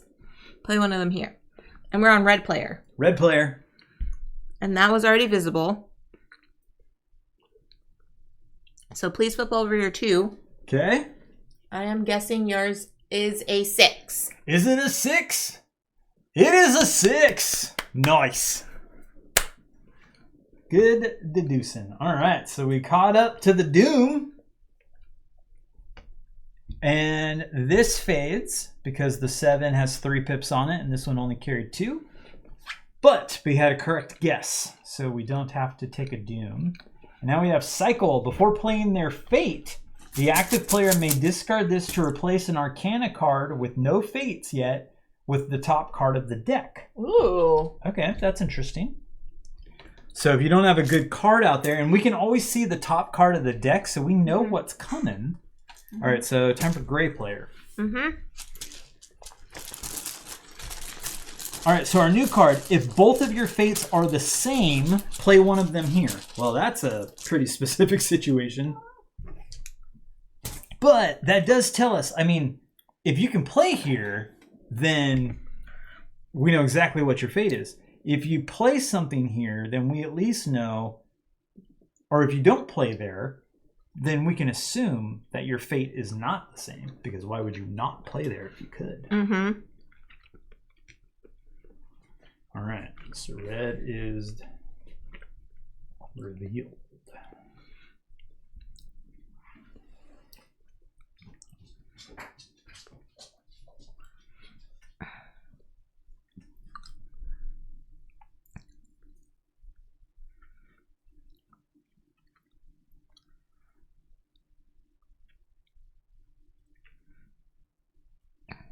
Okay. What you got? Okay. So this is the gray player? This is the gray player. Okay. So the gray player, we had 2, 3, and 4 from last time. And she played a 5, so that tells me she's playing the new tile and not the old one. And she played it on the multiple of 3 card. Well, a 5 and a 2 is 7, not a multiple of 3. 5 and 3 is 8, not a multiple of 3. 5 and 4 is 9, that is a multiple of 3. So, I'm going to say that you have a 4. I am guessing 4. Is it a 4? Ba-ba-da-ba! Yes! Man, we're so smart. All right, so we got this one. Oh, we advanced 1. Correct guess. We're at 4. We are ahead of the doom now. If the this one faded, but we had a correct guess, so we don't get any doom. Discard lower. After playing their fate, the active player may discard this to discard 1 visible fate that is lower than their remaining fate. Interesting. All right. Ooh, that might help get rid of some pips on a card. Yeah. That's cool. Back to yellow. And now we have the musicians. Panda, if you want this recipe, I can send it to you if you want. So the musicians say make 11. If that way you can make your vegetables into baked goods and not raw vegetables. If the sum of your fates is plus up to one other visible fate is 11. Play one of them here. So if it's exactly 11. All right. So now we have no information on any of our players. This is raw for everybody. Yeah, Panda's raw, anti-raw veggies. She doesn't eat salads.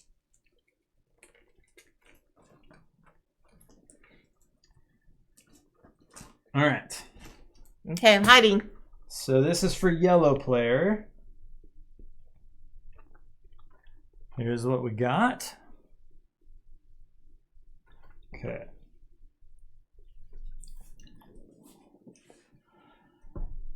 All right.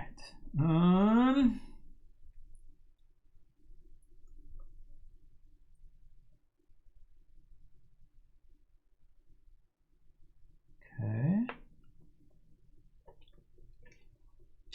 Okay. Oops.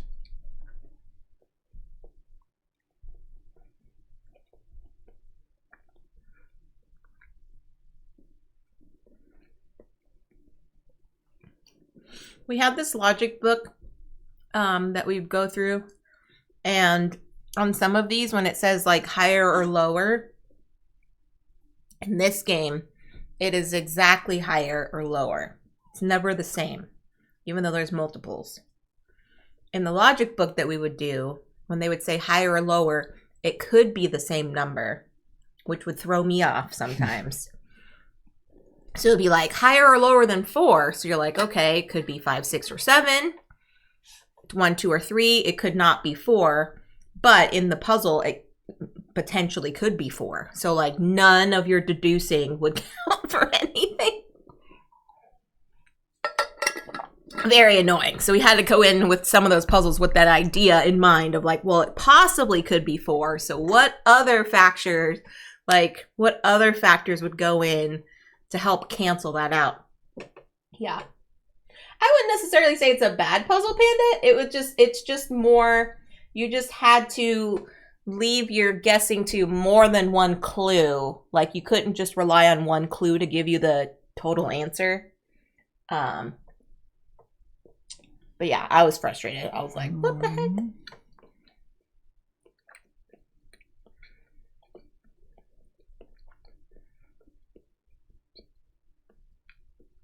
I just like how this fate power says old. Like, excuse me? Who are you calling old? Not me, sir. Good day, sir. Okay.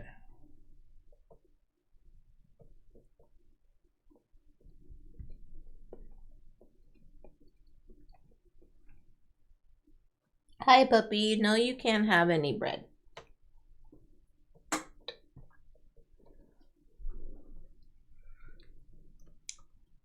Let's do...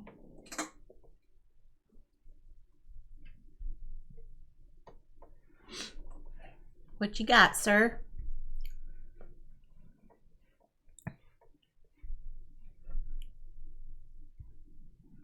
Okay. I mean, I have thoughts in my head. Mm-hmm.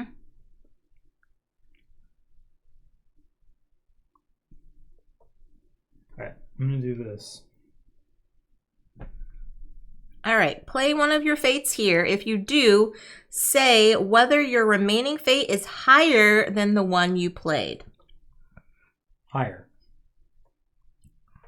So this is the yellow player, right? Okay, so please flip over 1 and 2. Okay. So now, if one of your fates is a 5, 6, or 7 and the other is not, play the 5, 6, or 7 here, which you did not do. Not necessarily saying that it was... It still could be a 5, 6, or 7. If the sum of your fates plus up to 1 visible fate is 11, play one of them here. So it would be less than 11 because it would be the 2. So it would be less than 11 plus 2 to make 11. Place one of your fates here. No. If both of your fates are the same, play one of them here. So it's not the same. So I'm not turning out the 2. Do I like this better than Turing Machine? Not necessarily. I think I like this better because of the artwork than Turing Machine. Turing Machine is just numbers on a grid, you know? I feel like Turing Machine has more replayability, maybe? What do you think? I've played Turing Machine twice, I think. What's funny about Turing Machine is it takes my brain a little bit longer to grasp what the clues are telling me. This, I feel like I get the clues more easily. Yeah, that's fair. Because some of the clues in Turing Machine is like it could be 3 different things. So what is this X or a check mark telling me? Right. And Turing Machine is not cooperative. And we enjoy cooperative games better. So I guess I would probably give this... I would give this a slight nod over Turing Machine. Yeah. I mean, as a 2-player game, maybe Turing Machine's a little bit better than this at a 2-player game. Mm-hmm. But this with a few people is really fun. But yeah, I like the artwork. I like cooperative games. That's just me personally. So I would give this a slight nod over Turing Machine.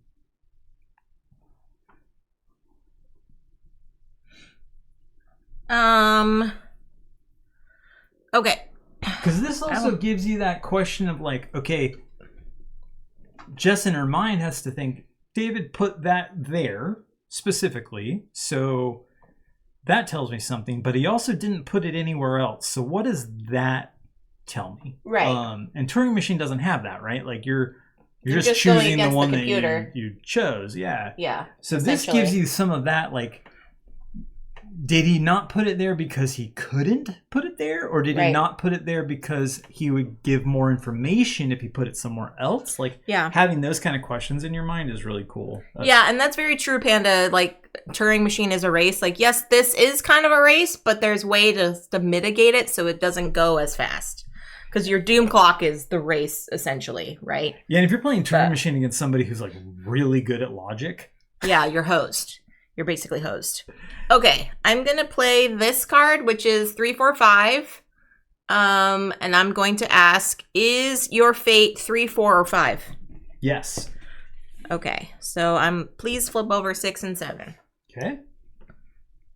All right, and I'm not going to make a guess, but I think I've deduced pretty well enough to go from there. Okay. So that was yellow player, green player. But I feel like... Oh, and we have nothing fading this turn. Yeah, I feel like both games could sit on our shelf, though. Yeah, this one is such a small box. Like, so we have a camper in the back of our truck. And we like to go camping, but we don't have a whole lot of space. And so this plays in a pretty tight, compact space, even with like 4 or 5 players. So this also is a very easy travel game. So if anybody wants to play with this with me at PAX U, I would love to play it with you. I will bring it. We will have fun. Let me know. Jess can come play it too, but she's going to be more busy than me. Yeah. David needs friends to play with. Come be my friend.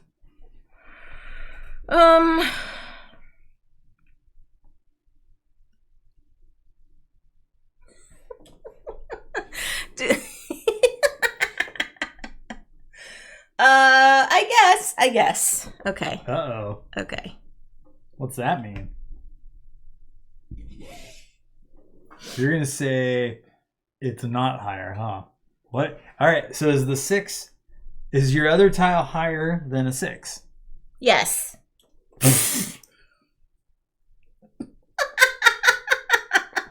Okay. Do you have a 7? Do I have a 7? I love it when ones come together like that. All right. So that was a successful guess. So we're ahead of the doom. We're doing good here. All right, and these two, this fades. So these two will go in as well as your 7. And our new power is a 1, 4, or 7.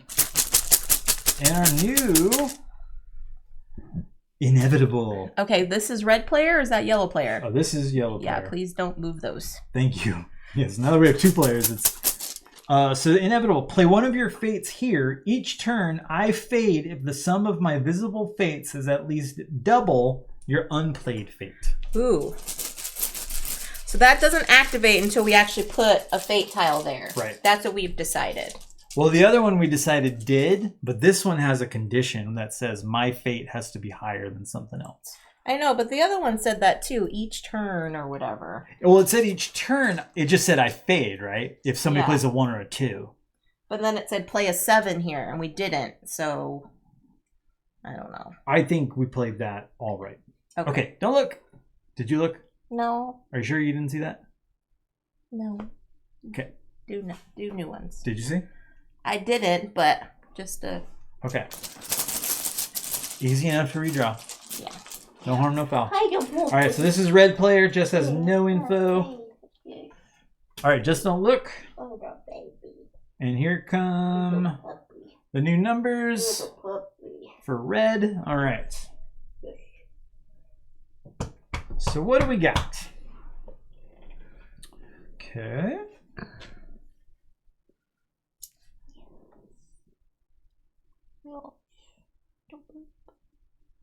Okay.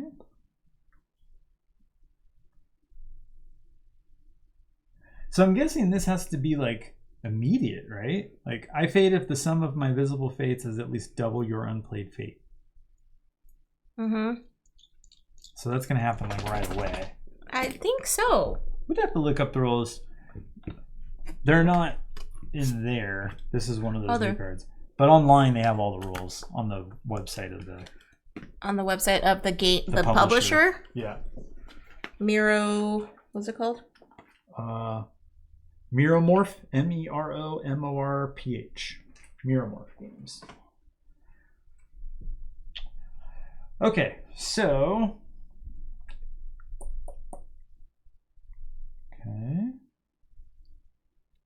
Okay.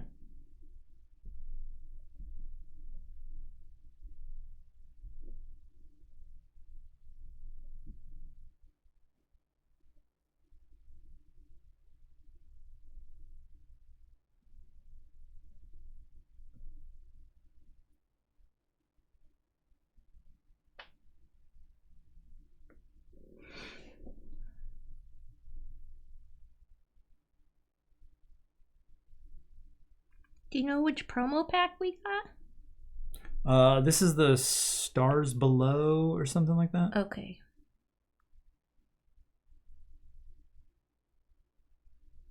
It doesn't show the rules. Where did you see the rules? Oh, in here. Yeah. Okay. Okay, go ahead. All right. So, let's see.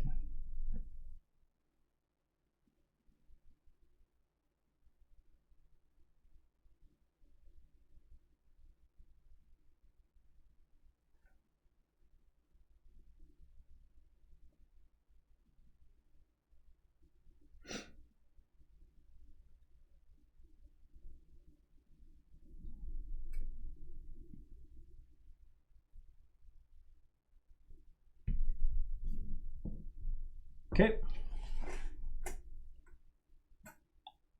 I don't see where you had it described in the rules. Yeah, let me see if I can find it. Okay, you played the 7? Yep. Okay. This is red player? Yes.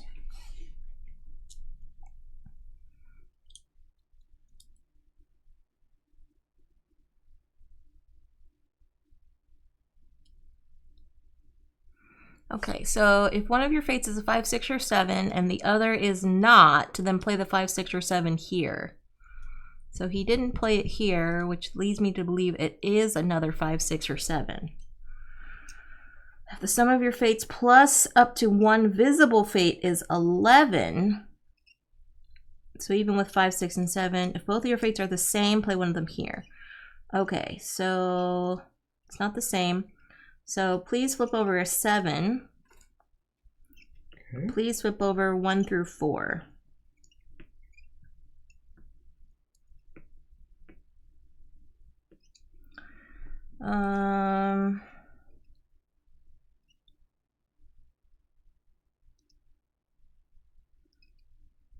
active player may discard this to say whether they had that fate during the previous turn. Before playing their fate, the active player may discard this to replace an Arcana card with no 2 fates. Okay, so none of these are helpful right now. Okay, so actually I'm going to pass. Okay, it's Grey turn. Okay, so how does the Ash work? That's the one that had it play a 7 each turn, blah, blah, blah. The only fates which can be played on the Ash are 7s. All other fates cannot be legally played on it. Separately, whenever a 1 or a 2 is played on any card in play, the Ash fades at the end of that turn. Okay, good. So we played that right. Okay. And now this one, Inevitable. Okay, Inevitable. You can always legally play any fate onto the fall. So that's what that one's called, the fall. Separately, after you are done playing fates on your turn, you must then announce whether the fall will fade this turn. So it still fades at the end of the turn, but you tell everybody whether that will fade or not. The fall can fade even if you play somewhere else. Oh, okay. So that's all electronics. So, so even if you're playing somewhere else, you have to look at this to see, is 7 at least double your unplayed fate. Okay. So I guess that would mean your unplayed fate would be a 1, 2, or a 3, right? Oh, I see. Because a 4 would be doubled 8, and right. 7 would not be there. Okay. So if you have a 1, 2, or a 3 in your hand, you would have to say, yes, that will fade this turn. So it still fades at the end of the turn just like normal. You just have to give instructions. Well, so you didn't do that? Because you played it. I played it. So it would not fade. Why? Because 7 is not double what my other fade was. Or what my other fate token was. was. Oh, I see. So it's still in play. Okay. Oh, hi, Anne. Anne! Welcome in. Happy Monday.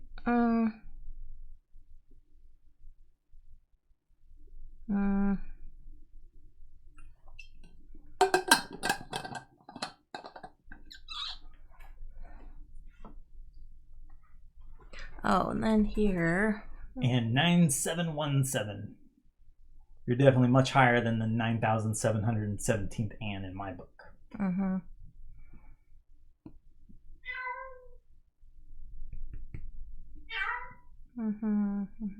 That's a yowly cat. All right. Hi, kitty. Go talk to your cat, love.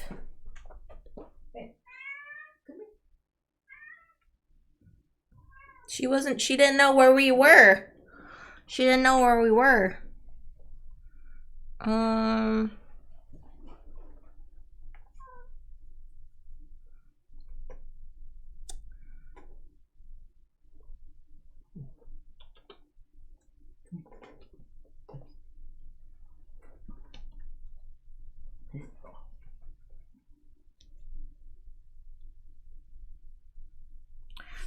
Okay, so when it talks about the sum of your visible fates, what does that mean? Isn't it visible here? The sum of my visible. So this card's visible fates. Oh.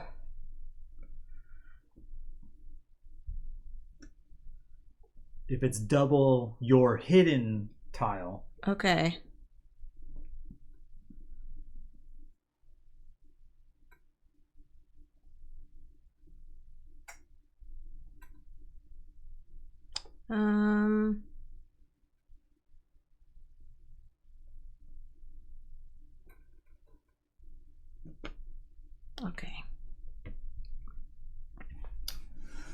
Okay. So Jess played a 1. So the sum here is 8. So I will let you decide what you're going to say or not say. So she is not saying anything. So 8 must not be at least double your unplayed fate. Wait, I have to say something? Yes, right now. After you play your fate, you have to announce It whether is. It is. Yeah. Okay, so this card will fade at the end of this turn. So 8 is at least double your unplayed fate. So 8 is not double a 5, Yes, 6, or exactly, 7. Panda. A lot more calculations. So can you flip over 5, 6, and 7?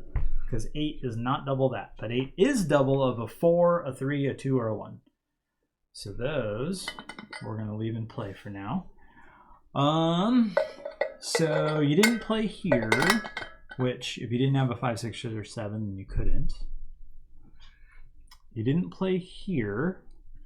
The sum of your fates plus one other one. So 7, 1 is 8. So if that was a 3, that would be 11. So I'm thinking it's probably not a 3. And I could eliminate a 1 and a 4 with that.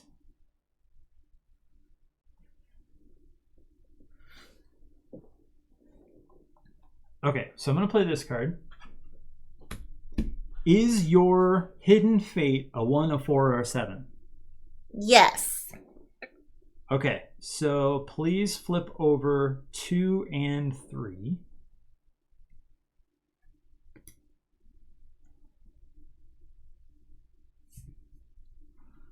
Okay.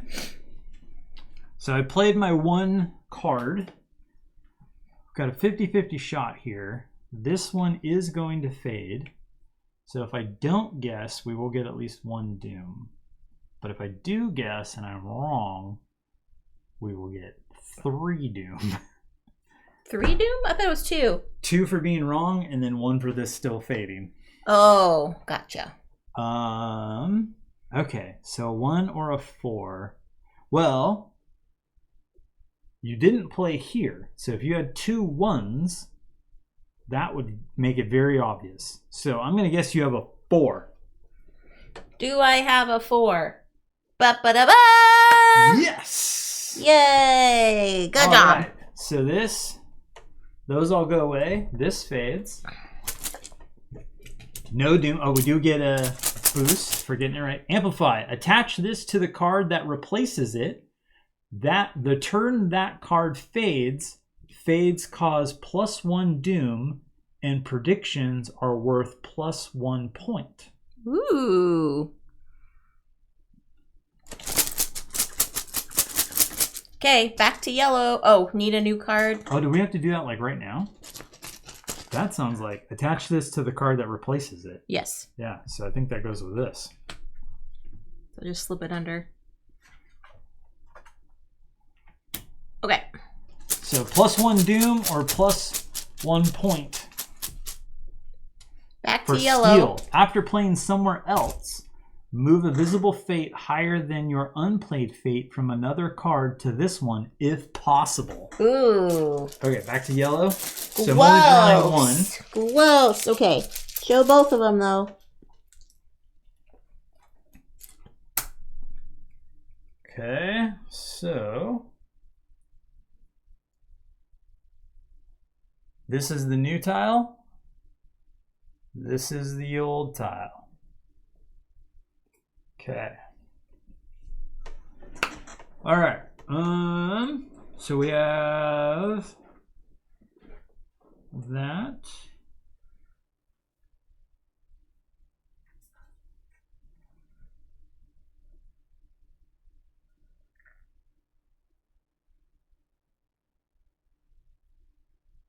We're only one correct guess away from winning. Okay.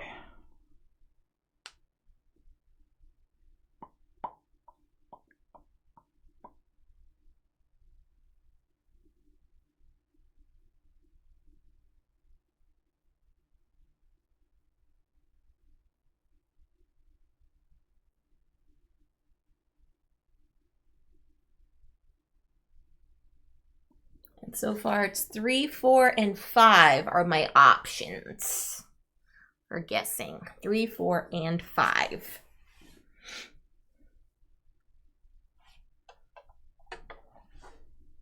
All right. Ready? Mm-hmm.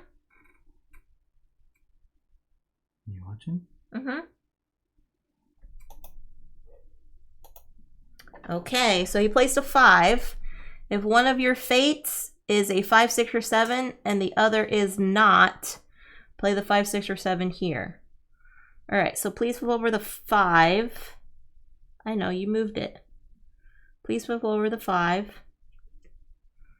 Move a visible fate higher than your unplayed fate from another card to this one. What? There's nothing higher than a 1 pip.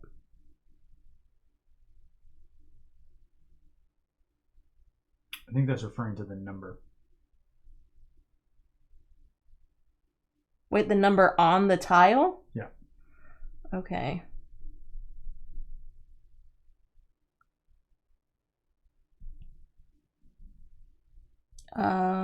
Move a visible after playing somewhere else.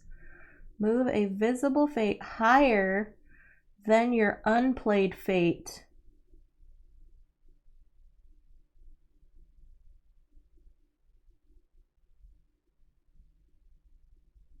So this is telling me that this number is higher than your unplayed fate, if I'm reading that correctly. Which wouldn't make sense because we eliminated 3, 4, and 5. We eliminated it down to 3, 4, and 5.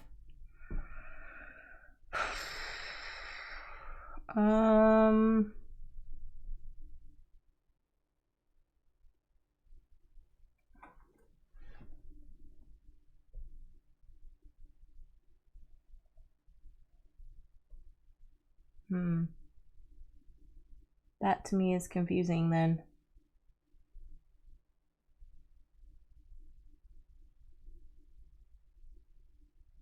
So if that's true, then that means your hidden fate is a 1.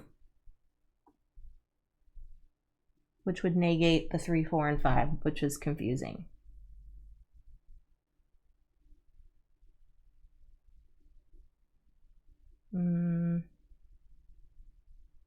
Okay.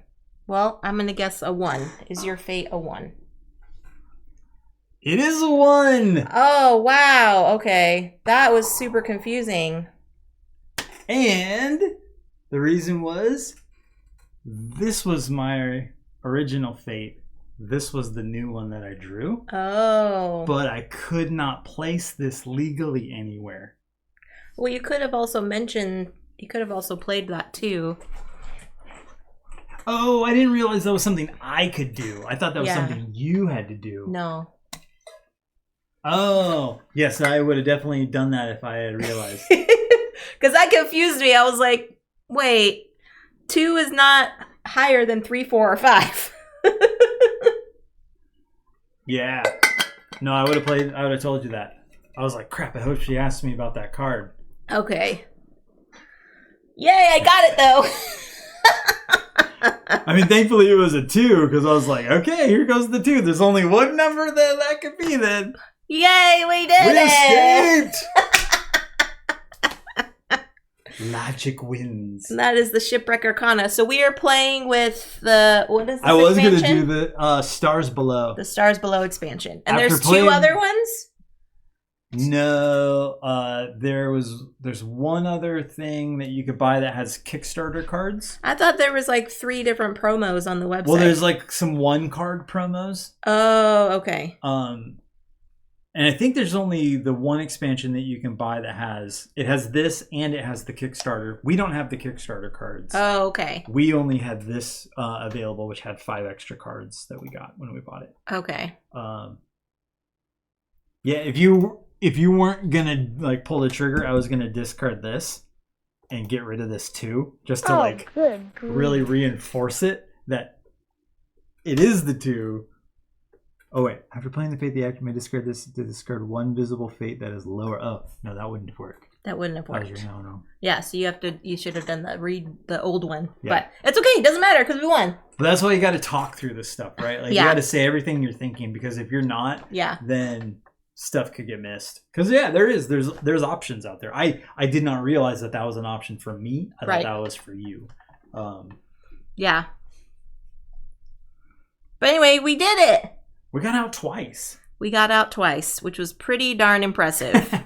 And that is the Shipwreck Arcana. And we played this as 4-player. $17 Oh, really? on their website. It's not expensive. It's not expensive because honestly, it's just a deck of cards and some tiles. Yeah, and these tiles are nice. They're wood, but they're pretty cool. The quality seems good, and it's got the felt bag in it. And so these are wood. These are wood tokens. I don't remember how much the expansion was. It's not much. It's probably like $5. But we have the expansion, right? The other one, the one that they have now. Oh, that has like more cards in it. Oh, so we don't have that. We don't have that. Oh, okay, gotcha. There's like one other card that we could buy without duplicating anything. Oh, okay. But yeah. So that's Shipwreck, and it plays up to 5 people, which is great. Which is great.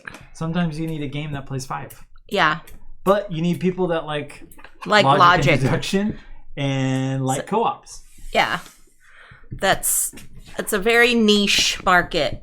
Yeah. I would say for that. But I mean, like our friend T, not a fan of co-ops. But that's totally fine. Yeah, that's totally fine. Not everything's for everybody.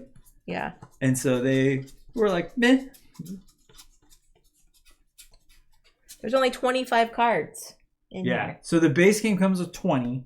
And then the expansion we got comes with 5, but I think the expansion that's available now comes with those 5 plus like another 5 or 8 or something. So like you can get like 10 or 12 cards added into the 20. Yeah. Yeah. Cool. So this concludes another DJ Plays. Let me know, friends, who we shall raid. DJ shaves the ship. Who is currently online? It's probably Joe and Ambi are probably on right now. Let's see who else is streaming. Oh, Heart Board Games is playing for Coco. Ooh, that was a good one. Yeah, that's all I see. Any other suggestions, friends, on raids?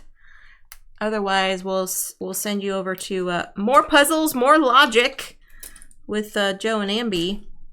Puzzle train. Yeah. The puzzle train. And so, friends, tomorrow, you will see me tomorrow morning over on the Room 51 channel with Matthew. We'll be doing some just chatting. And then... Do you have a topic? Yes, we're actually going to be having a special guest on. Ooh. Abby Dreyer is going to talk about the DEI adventures. How to bring more equity, inclusiveness, and diversity into the workplace. Nice. So we're going to be chatting about that. 9:30 a.m. Pacific time, which is noon 30 p.m. Eastern time, over on the Room 51 channel. And then Panda says she'll play this with you anytime. Yeah. Yeah, it's a good one. It's a good one. Yes, and then Wednesday... Back here, 10 a.m. Pacific, I'll probably continue on with my Oregon Trail. Just because I started it and now I'm obsessed. Is anybody dead? Nobody is dead yet. We did have a broken arm from a shotgun that went off in our wagon. Ooh. Accidentally. But no dysentery yet. No food poisoning. No nothing of that nature. So far, so good. But we're only like 10% of the way through the game. So anything can happen. But that's going to be Wednesday morning. So the trail is still young. This trail is still young. I don't think we've gone very far, actually. So we're going to raid over to Ambi. Please give her all the love, all the emotes and everything. If you're a subscriber to the channel, please make sure to use the wonderful raid emotes from Quaid. Or just general emotes is fine. But until next time, friends, stay safe, enjoy your board games, be kind to one another, and we'll catch y'all on the next stream. Have a good week. Bye. Bye.